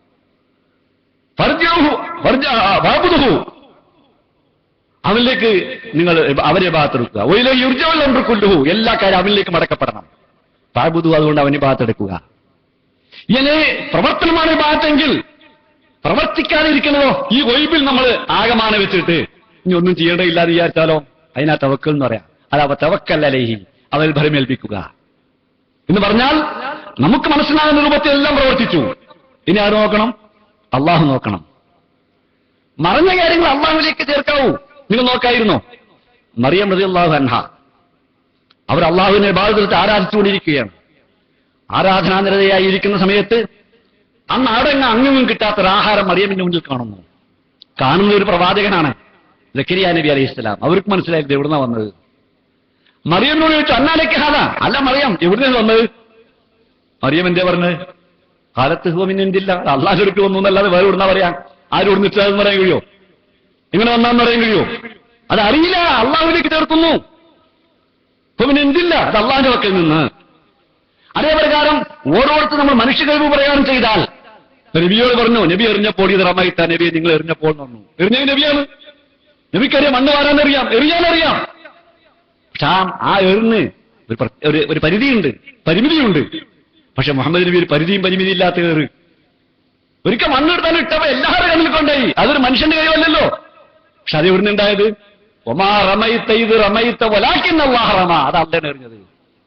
അത് അസാധാരണമാണ്, അഭൗതികമാണ്, അദൃശ്യമാണ്. അതാണ് അത് അള്ളാഹുവിലേക്ക് ചേർക്കണം. അതേ പ്രകാരം തന്നെ അള്ളാഹുവാണ് എല്ലാം നിയന്ത്രിക്കുന്നത്. അവൻ ഗർഭാശയത്തിൽ നിന്നുള്ള കുട്ടികളെ അവനാണ് നിയന്ത്രിക്കുന്നത്. ഏത് രൂപത്തിലാവണം, കറുത്തതാണോ, വെളുത്താണോ, ബുദ്ധിയുള്ളതാവണോ, അതല്ല രോഗമുള്ളതാവണോ, അതല്ല വൈകല്യങ്ങളുള്ളതാവണോ, ഇതൊക്കെ പടച്ചോർ നിയന്ത്രണമാണ്. അത് അവന്റേതാണ്. എന്നാൽ അതേ അവസരത്തിൽ ഈ തൗഹീദ് മനസ്സിലാക്കിയവർ, അറിവുള്ളവർ, ഒരു കുട്ടി മഹ്തൂനായാണ് ജനിക്കുന്നത്. സുന്നത്ത് ചേലാകർമ്മം നയിക്കാണ്ട് ഒരു കുട്ടിയതായി ജനിക്കുന്നു. എനിക്ക് ലജ്ജ തോന്നി. മദനികളും സുല്ലമികളും പോലൊക്കെ ആളുകൾ പണ്ഡിതന്മാരല്ലേ, അവർ പറയാ അത് ഗർഭാശയത്തിൽ ജിന്ന് സുന്നത്ത് കഴിച്ചാണ്, ജിന്ന് സുന്നത്ത് കഴിച്ചതാണ്. ഒരു കുട്ടി മഹ്തൂനായി ചേലാകർമ്മയായി ജനിച്ചപ്പോൾ എവിടുന്നത് മനസ്സിലാകുന്നത്, എവിടുന്നത് കിട്ടുന്നത്? അതാണ് ആ അത്രയും മറന്ന കാര്യം. അള്ളാഹുവിലേക്ക്, അള്ളാഹു അവൻ ആ രൂപം നൽകുന്നുള്ളത് നമുക്കെന്താ പറയാൻ കഴിയാ? ഓല്ല നുസവെടുക്കുമ്പോൾ റഹാം, ഗർഭാശയത്തിൽ വെച്ച് ആ കുട്ടിക്ക് അങ്ങനെയാണ് അള്ളാഹു രൂപം നൽകിയത്. അതല്ലാതെ വേറെ രൂപം നൽകുന്ന പറയാൻ പറ്റുമോ? അത് ജിന്ന് കഴിച്ചതാണ്, മറ്റൊരു കഴിച്ചാൽ എവിടെ വരും കിട്ടുന്നത്? അപ്പൊ അത്തരം കാര്യങ്ങൾ ചേർക്കാൻ പാടില്ല. നമ്മൾ മറന്നതൊക്കെ അള്ളാഹുലേക്ക് ചേർക്കാൻ പാടുള്ളൂ, വേറെലേക്ക് മറന്ന് ചേർക്കരുതേ. അതേ പ്രകാരം തന്നെ ബലമേൽപ്പിക്കുന്നത് തവക്കലി, അള്ളാഹു ബലമേൽപ്പിക്കുക. നമ്മൾ ചെയ്യേണ്ട കാര്യങ്ങളൊക്കെ ചെയ്താൽ പിന്നെ ബാക്കി ആരാ നോക്കേണ്ടത്? അള്ളാഹു നോക്കണം. ഇതെല്ലാം നോക്കാൻ ആരെങ്കിലും മറന്ന കാര്യമല്ലോ. നിങ്ങൾ നോക്കായിരുന്നോ? ഇപ്പോ എല്ലാ കാര്യങ്ങളും നോക്കുന്നത് ഈ ജിന്ന് ശൈത്താനൊക്കെ നമ്മുടെ ഇടയിലുണ്ട്. അതുകൊണ്ട് എവിടെയെങ്കിലും വന്നാൽ, പണ്ടത്തെ മുശ്രിക്കുകൾ ബോധമുണ്ടായിരുന്നു, ഈ മനുഷ്യന്മാരുമായി തന്നെ ഈ ജിന്നുകളൊക്കെ ഓരോ സ്ഥലത്തിങ്ങനെ വ്യാപിച്ചു കിടക്കുകയാണ്. അവർ നാട്ടിൽ ചെല്ലുമ്പോൾ നാട്ടിലെ മനുഷ്യനായ കാരണവന്മാരുണ്ടാവട്ടെ, അമീർ ഉണ്ടാവട്ടെ, വലിയ കുറേശ്ശി ഗോത്ര നേതാവ് ഉണ്ടാവും. അയാളോട് പോയി പറയും, ഞാൻ ഇവിടെ താമസിക്കുന്നുണ്ട്, എന്റെ കുടുംബം ഇവിടെ താമസിക്കുന്നത്, വേണ്ട സൗകര്യമൊക്കെ ചെയ്യണം, അതൊരു ആവശ്യമാണ്. പക്ഷേ അത് മനുഷ്യനാണോ പറയാമല്ലോ. പക്ഷെ അവർക്ക് വേറെ സ്വഭാവം ഉണ്ടായിരുന്നു, കാണാത്ത ജിന്നുണ്ട് അവിടെയെന്ന്. ആ ജിന്നിനോടും സഹായം തേടും. ഖുർആൻ അതാ പറഞ്ഞത്, വഅന്നഹു കാന റിജാലുൻ മിനൽ ഇൻസി യഊദൂന ബിറിജാലിൻ മിനൽ ജിന്നി ഫസാദൂഹും റഹഖ. അവരതാ ചില മനുഷ്യന്മാർ ജിന്നിനോട് സഹായം തേടുന്നു, ഞങ്ങളെ കാക്കണേ, ഞങ്ങൾ രക്ഷിക്കണേ എന്നൊക്കെ പറഞ്ഞിട്ട് ഇസ്തിആദത്ത് ജിന്നിനോട്. വജഅലൂ ലില്ലാഹി ശുറകാഅ ജിന്ന്, അതെ അത് അള്ളാഹുവിനെ ജിന്നിനെ പങ്കാളികളാക്കി വെച്ചു. അള്ളാഹിനോട് പറയേണ്ടതാണ് മറന്ന കാര്യങ്ങളൊക്കെ അള്ളാഹിനെ ഏൽപ്പിക്കേണ്ടത്, അത് ജിന്നിനെ ഏൽപ്പിച്ചിരിക്കുന്നു. ജിന്ന, അവർ ജിന്നിനെയാണ് അള്ളാഹുവിന് ശരീക്കന്മാരാക്കി വെച്ചത്. അപ്പൊ അങ്ങനെ വെച്ചാൽ അത് ശിർക്കിലേക്കാണ് പോകുന്നത്. പക്ഷെ ഇതൊക്കെ പറയുമ്പോൾ ഇതുവരെ നമ്മുടെ പണ്ഡിതന്മാരൊക്കെ പഠിപ്പിച്ചു തന്നു, മനുഷ്യ കഴിവിനപ്പുറമുള്ളതെല്ലാം അള്ളാഹുവിനോടാണ് എന്ന്. പക്ഷെ ഇപ്പൊ ചില പണ്ഡിതന്മാർ വന്നിട്ട് ഞങ്ങൾക്ക് തെറ്റുപറ്റിയാണ്, അസ്തഗ്ഫിറുല്ലാഹ്, അതുകൊണ്ട് സൃഷ്ടികളുടെ കഴിവ് എന്ന് പറയണം. എല്ലാം എല്ലാ ബഹുദൈവാരാധകന്മാരും സൂര്യാരാധകന്മാര് സൂര്യന്റെ കഴിവ് പടത്തോടത്ത് കൈവാന്ന് വെച്ചാൽ സൂര്യന്റെ മുന്നിൽ കൈകൂപ്പിക്കുന്നത്, നക്ഷത്രങ്ങളുടെ കൈകൂപ്പിക്കുന്നത്. അതുകൊണ്ടാണ് പാല് തരുന്ന പശുവിന്റെ മുന്നിലും വെള്ളം തരുന്ന ഗംഗയുടെയും യമുനയുടെയും മുന്നിൽ എല്ലാ സൃഷ്ടിപൂജയ്ക്ക് തുടങ്ങിയത് സൃഷ്ടാവ് കൊടുത്ത കൈവ്. അത് നമുക്ക് കിട്ടാൻ വേണ്ടി അവരെ ബഹുമാനിക്കാതിരിക്കുക. ശൈത്താനെ പൂജിച്ചാൽ ശൈത്താനും കൂടി ഉപകാരം ചെയ്യുന്ന പറയണത്. പക്ഷെ അതാണ് ശൈത്താന്റെ പണി. ശൈത്താന്റെ ഏറ്റവും ഇല്ലാതെ അവിടെയാണ് ശൈത്താന്റെ പ്രവർത്തനം. കാരണം നമ്മുടെ വിശ്വാസത്തിൽ മനസ്സിന്റെ വിശ്വാസ് എന്നിട്ട് ഇത് അള്ളാഹുവിൽ നിന്ന് മറ്റുള്ളവരിലേക്ക് തിരിച്ചു പോയാലുണ്ടല്ലോ, അവിടെയാണ് ശൈത്താന്റെ പ്രവർത്തനം. അതുകൊണ്ട് അത് ജിന്നിലേക്കോ മലക്കിലേക്കോ മരിച്ചവരിലേക്കോ എവിടേക്ക് വിളിച്ചാലും വിജയം ശൈത്താനാണ്.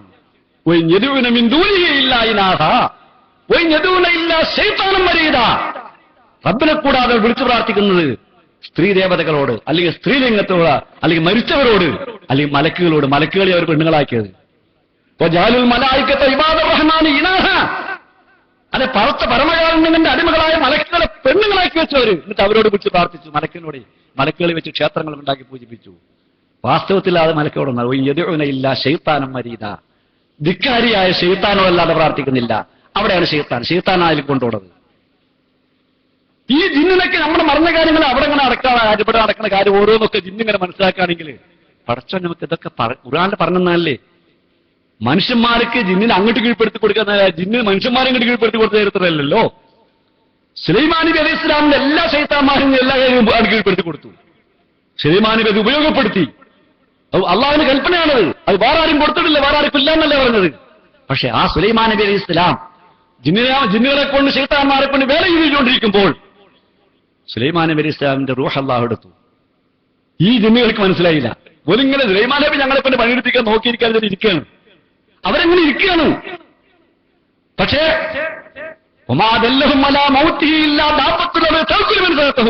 ചെങ്കോൽ പിടിച്ച് സിംഹാസനം ഇരിക്കുന്ന സുലൈമാൻ നബി അലൈഹി ഇസ്ലാം മരിച്ചു എന്ന് മനസ്സിലായത് ചെങ്കോലിന്റെ അടിയിൽ ചെതൽ പിടിച്ചു വീണു.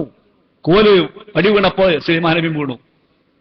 എന്താണ് വലൗകാനു യഅലമൂന ഗൈബ മാ ലബിസു ഫിൽ അദാബിൽ മുഹീൻ. ഈ ജിന്നുകൾക്ക് മറഞ്ഞ കാര്യം അറിയുമെങ്കിൽ ഈ ശിക്ഷയിൽ ഇങ്ങനെ നിന്യമായ ശിക്ഷയിൽ കഴിഞ്ഞുകൂടോ? പഠിച്ചൂടെ ജിന്നുകൾക്ക് മറഞ്ഞ കാര്യം അറിയില്ല?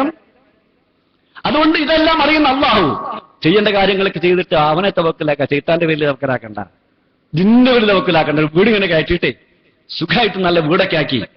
ആ വീട് നല്ല എഞ്ചിനീയറാണ്, നല്ല പടവാണ്, നല്ല എല്ലാം വളരെ ഭദ്രാണ്. പക്ഷെ എന്നിട്ടോ ആരെങ്കിലും ആണ് തുറച്ചു നോക്കിയിട്ട് അതാ തള്ളിയിട്ടാലോ, അതല്ലെങ്കിൽ ആരെങ്കിലും എന്തെങ്കിലും പറഞ്ഞാണ് വീട്ടിയാലോ അതിന് നോക്കാൻ വേണ്ടി ഒരു പേക്കോലുണ്ടാക്കി, അല്ലെങ്കിൽ മണ്ടക്കാലത്ത് കുറച്ച് ചുണ്ണാമ്പ് വെച്ചു. ഇനി ചോദിക്കോന്നാറ് വിട്ടു. ഇനി നോക്കേണ്ടത് ആരാന്നറിയോ? ഈ മണ്ടക്കാലം അല്ലെങ്കിൽ ഈ പേക്കോലം. അത് ഈ കെട്ടിടം തല്ലിടാണ്. അല്ലെങ്കിൽ നല്ല പച്ചക്കറി ഉണ്ടാക്കി ആ പച്ചക്കറി നശിപ്പിക്കാനേ എല്ലാ സുരക്ഷിതത്വം ചെയ്തിട്ടുണ്ട്. പക്ഷെ ഇനി ആരെങ്കിലും നിങ്ങൾ പറഞ്ഞ ആരെങ്കിലും നിൽക്കാലോ, അതിനവിടെ പേക്കോലുണ്ടാക്കി വെച്ച് ഇങ്ങനെ കയറ കഷ്ണം കൊണ്ടൊക്കെ ഇനി നോക്കാൻ വേണ്ടി വെച്ചതാണ്. അതാണ് അതിൽ തവക്കുൽ. കാരണം ചെയ്യേണ്ട കാര്യങ്ങൾ ചെയ്ത് അതിലേക്കാണ് പരിഹരിപ്പിക്കുന്നത്. നല്ല കഷയെന്നൊക്കെ ഉക്കിലാളേഹി ആരെങ്കിലും എന്തെങ്കിലും കെട്ടിത്തൂക്കിയാൽ അതിലേക്ക് തവക്കുലാക്കി. വീടിന്റെ മുകളിൽ കുപ്പിയിൽ എഴുതി തൂക്കിയിട്ട് കുപ്പി കെട്ടിട്ടാൽ അതാണ് തവക്കുൽ. ആ കുപ്പിയിലാ തവക്കുല്. അത് ചെയ്യരുതേ, റബ്ബിൽ തവക്കുലാക്കുക. അതേപ്രകാരം നിങ്ങൾ വീട്ടിൽ നിന്ന് പുറത്തിറങ്ങുകയാണ്. ബിസ്മില്ലാഹി തവക്കൽതു അലല്ലാഹ്, അള്ളാഹുവിന്റെ പേരിൽ അള്ളാഹുല്ല വരമേൽപ്പിച്ചിരിക്കുന്ന ഇറങ്ങുക, അവന് വരമേൽപ്പിക്കുക. അതാണ് ചെയ്യേണ്ടത്. അതല്ലാതെ ഒരു കാക്ക അങ്ങോട്ട് പറഞ്ഞു അല്ലെങ്കിൽ പൂച്ച ഇങ്ങോട്ട് ഓടി, ഇതൊക്കെ ആയാൽ വിശ്വാസത്തിന് തൗഹീദിനെതിരാണത്. അതുകൊണ്ട് ഞാൻ അവസാനിപ്പിക്കട്ടെ. ഈ കാര്യങ്ങൾ യഥാർത്ഥ തൗഹീദിൽ വന്നാൽ എല്ലാം അതിന്റെ ഓരോന്നും അതിന്റെ കാര്യകാരണപ്രകാരം പോയി, ബാക്കിയെല്ലാം അള്ളാഹു ഭരമേൽപ്പിക്കുന്നു. അതിൽ ഏറ്റവും വലിയ തൗഹീദ് സ്വീകരിച്ചാൽ തൗഹീദ് കൊണ്ടേ സ്വർഗത്തിൽ കിടക്കൂ. അത് മാത്രമല്ല, തൗഹീദ് ഉൾക്കൊണ്ടാൽ മാത്രമേ സ്വർഗത്തിൽ നമുക്ക് കിട്ടൂ. പഠിച്ചു തമ്പുരാൻ അവൻ കാണുമ്പോൾ ഇവിടുത്തെ ആൾബലം നോക്കണ്ട, ശക്തി നോക്കണ്ട, ഭൗതിക ശക്തി നോക്കണ്ട, ആൾബലം നോക്കണ്ട. മഹ്ശറയിൽ നിൽക്കുമ്പോഴേ, മഹ്ശറയിൽ നിൽക്കുന്ന സമയത്ത് എല്ലാവരും മഹ്ശറയിൽ നിൽക്കണം. ഓരോരുത്തർ ഓരോ ശൈഖിനെയും ഓരോ ജിന്നിനെയും ഓരോന്നിനെയും സൂര്യനും ചന്ദ്രനൊക്കെ ആരാധിച്ചവരുണ്ട്. ഒരു വിളിയാളം കേൾക്കാണ്. ഓരോ ജനവിഭാഗം ആർക്ക് ഭാഗത്തെടുത്ത് അവരുടെ കൂടെ പോട്ടെ മഹ്ശറയിൽ. അപ്പൊ ഓരോരുത്തർ ഈസാ നബി നോക്കി പോണു, ഇബ്രാഹിം നബി നോക്കി പോണു, മറ്റേ ശേഖന്മാര് ഇവരൊക്കെ നോക്കി പോണു. കുറച്ചാളുകൾ ഇളയില്ല. അതാണ് മനസ്സിലാക്കേണ്ട ഒരു കാര്യം. അവര് അള്ളാഹുൽ തൗഹീദ് അംഗീകരിച്ചവരാണ്. അവർ കിളക്കണില്ല, അവരവിടെ തന്നെ നിൽക്കുന്നു. ആ വീണ്ടും ഇങ്ങനെ ഓരോ ഭാഗത്തിങ്ങനെ പോവുകയാണ്. അപ്പൊ ഒരു കൂട്ടർ ഇളകാതെ നിൽക്കുന്നുണ്ടല്ലോ. അവരോട് ചോദിച്ചു, അല്ല കൂട്ടർ നിങ്ങൾ എന്താ അവിടെ നിൽക്കുന്നത്? എല്ലാരും ഇങ്ങനെ പോണു. അപ്പൊ അവരുടെ മറുപടിയാണ് ഒരു വിളിയാളൻ വിളിച്ചു പറയുന്നത് കേട്ടിരിക്കുന്നു. ഓരോരുത്തരും അവർക്ക് ഈ ഭാഗത്തെടുത്തിട്ട് ആകട്ടെ, ഞങ്ങൾ ഈ ഭാഗത്തെടുത്തൊരുത്തനുണ്ട്, ഓനെ കാണണം. ഞങ്ങൾക്ക് ഈ ഭാഗത്ത് ഞങ്ങൾ ഈ ഭാഗത്തെടുത്ത് ഒരുവനുണ്ട്, ആ ഒരുവനെ ഞങ്ങൾ കാണണം. ഞങ്ങൾ അവനെയാണ് പ്രതീക്ഷിക്കുന്നത്, അവനെ കാണും. ഞങ്ങൾ റസൂൽ പറഞ്ഞിട്ടുണ്ട്, ഞങ്ങൾ കാണുന്നു. അപ്പൊ വീണ്ടും പിന്നെയും ഇവരിങ്ങനെ മറ്റൊന്നിങ്ങനെ പോകും. ഇപ്പം ഇളകാതെ വെക്കുക. അവർക്ക് യാത്ര ഇളക്കമല്ല, അവർ തന്നെ കുറച്ചാളേ ഉള്ളൂ. അവർ പറയാം, എന്റെ കൂട്ടി നിങ്ങൾ ഇവിടെ തന്നെ നിങ്ങൾ കുറച്ചാളേ ഉള്ളൂ. ഉല്ലാസഹബു മനുഷ്യന്മാരൊക്കെ എല്ലാവരും പോയി കഴിഞ്ഞല്ലോ, എല്ലാവരും പോയി കഴിഞ്ഞു, നിങ്ങൾ മാത്രം കിടക്കണേ. ആ മനുഷ്യന്മാരോ അല്ല മറുപടിയാണ്. മഹ്ശറിൽ പറഞ്ഞ മറുപടി സഹീൽ ബുഖാരി നമുക്ക് 3 സ്ഥലത്തടി അത് പറഞ്ഞിട്ടുണ്ട്. പറഞ്ഞത് എന്താ? മനുഷ്യന്മാരോ തിരക്കനാഹും മോനാഹും. മനുഷ്യന്മാരെ ഞങ്ങൾ പണ്ടേ വിട്ടിട്ടുണ്ട്, ഓലെ കൊണ്ട് എന്തെങ്കിലും കഴിയുന്ന കാലത്ത്. ഓലെ കൊണ്ട് ഞങ്ങൾക്ക് ആവശ്യമുള്ള കാലത്ത് തന്നെ ഞങ്ങൾ ഈ മനുഷ്യന്മാരെ കൂടെ നിന്നിട്ടില്ല. അന്നും ഞങ്ങൾ വേറെ ഒറ്റയ്ക്കുന്നതാ. കുറച്ചുണ്ട് അവിടെ ഒരു ചെറിയ ന്യൂനപക്ഷം.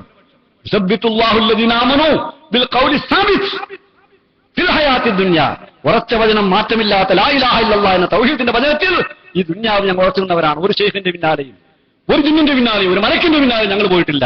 ഞങ്ങൾ റബ്ബിനെ മാത്രം ആരാധിച്ച് ഓർത്തുന്നവരാണ്. ഓഫില്ലാഹറ, ഇവിടെ അങ്ങനെ തന്നെയാണ്, ഞങ്ങൾക്ക് റബ്ബിനെ കാണണം. അപ്പോൾ ആ റബ്ബ് എന്നാല് എന്നാ ഞാൻ തന്നെ റബ്ബ് എന്നാണ് പറഞ്ഞു റബ്ബ് പ്രത്യക്ഷപ്പെട്ടു കൊടുക്കുകയാണ്. അവരെ പിന്നെയും പരീക്ഷിക്കുകയാണ്. പക്ഷേ അവരോട് റസൂൽ കരീം സല്ലല്ലാഹു അലൈഹി വസല്ലം പറഞ്ഞു കൊടുത്ത ആ വിധത്തിലല്ല ദർശനം. അപ്പോ നീ ഞങ്ങളെ റബ്ബാണ്, ഞാനാണ് നിങ്ങളെ റബ്ബ് എന്ന് പറഞ്ഞപ്പോ ഞങ്ങളുടെ റബ്ബൊന്നുമല്ല, ഞങ്ങളുടെ റബ്ബ് എങ്ങനെ കാണും, ഞങ്ങൾക്ക് അള്ളാഹ് റസൂലിനെ പറഞ്ഞു തന്നിട്ടുണ്ട്. ഇന്നക്കും സതറൗന റബ്ബക്കും കമാ തറൗനൽ ബദർ ലൈലത്തുൽ ഖമർ, കമാ തറൗനൽ ഖമർ ലൈലത്തുൽ ബദർ. 14-ാം രാവെന്ന് ചന്ദ്രനെ കാണുന്നില്ല, അതുപോലെ കാണും. അങ്ങനെ ഞങ്ങൾ റബ്ബിനെ കാണുക. ശരി, അപ്പോൾ ആ റബ്ബിന് അതേ പ്രകാരം തന്നെയാണ് കാണുന്നത്. പടച്ചോനാണ് കാണുന്നതോട് കൂടിയതാ. അന്ത റബ്ബുന അന്ത ഇലാഹുന അന്ത മഅബൂദുന, ഒറ്റവിളി, നീ എന്നെ റബ്ബ്, ഞങ്ങൾ ആരാധ്യൻ, ഞങ്ങൾ ഇലാഹ്. അപ്പൊ ചോദിച്ചു, അതിന് വല്ല അടയാളം ഉണ്ടോ നിങ്ങളെ അടുത്ത്? ഹല്ലിന്തൊക്കെ പിന്നെ ആയ നിങ്ങളടുത്ത് വല്ല അടയാളം ഉണ്ടോ എന്ന് ചോദിച്ചു. ഉണ്ട്. റബ്ബിന്റെ അടുത്ത് എന്നാൽ റബ്ബിന് ഞങ്ങൾ സുജൂദ് ചെയ്യും. അപ്പോഴാണ് റബ്ബിന്റെ തൃപ്പാദത്തിൽ അതാ റബ്ബിന്റെ തൃപ്പാദത്തിൽ സാക്ഷാംഗം നമിക്കാൻ വേണ്ടി അവൾ വിളിക്കപ്പെടുമ്പോൾ അത് സുജൂദ് ചെയ്യുന്നു. പക്ഷേ തൗഹീദിൽ വിശ്വസിച്ചുകൊണ്ട് ഇബാദത്തില്ലെങ്കിൽ, നമസ്കാരമില്ലെങ്കിൽ, സുജൂദില്ലെങ്കിൽ ഫലായസ്തത്തിന്ന് സുജൂദ് ചെയ്യാൻ കഴിയില്ല.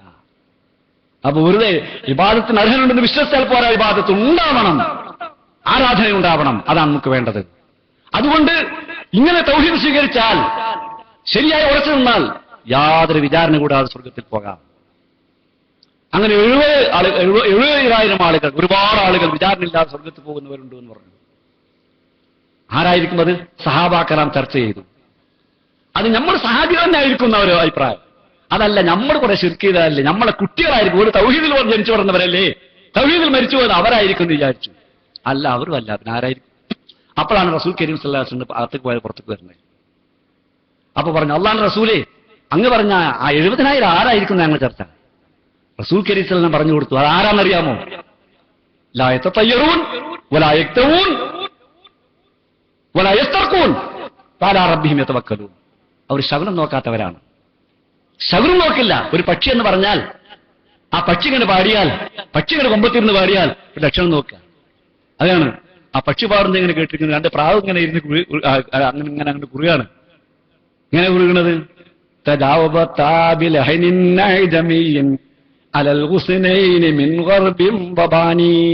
രണ്ട് ജില്ലയിൽ ഇരുന്നിട്ട് പക്ഷികൾ മറപ്രാവുകൾ, ഒന്ന് ഗർഭിന്റെ ജില്ലയിലാണ്, ഒന്ന് ബാനിന്റേതാണ്. ലക്ഷണം പറഞ്ഞു. ഫകാനൽ ബാനു അൻബാനത്ത് സൽമ വഫിൽ ഗർബി തിറാബുൻ ഗൈറു ദാനി.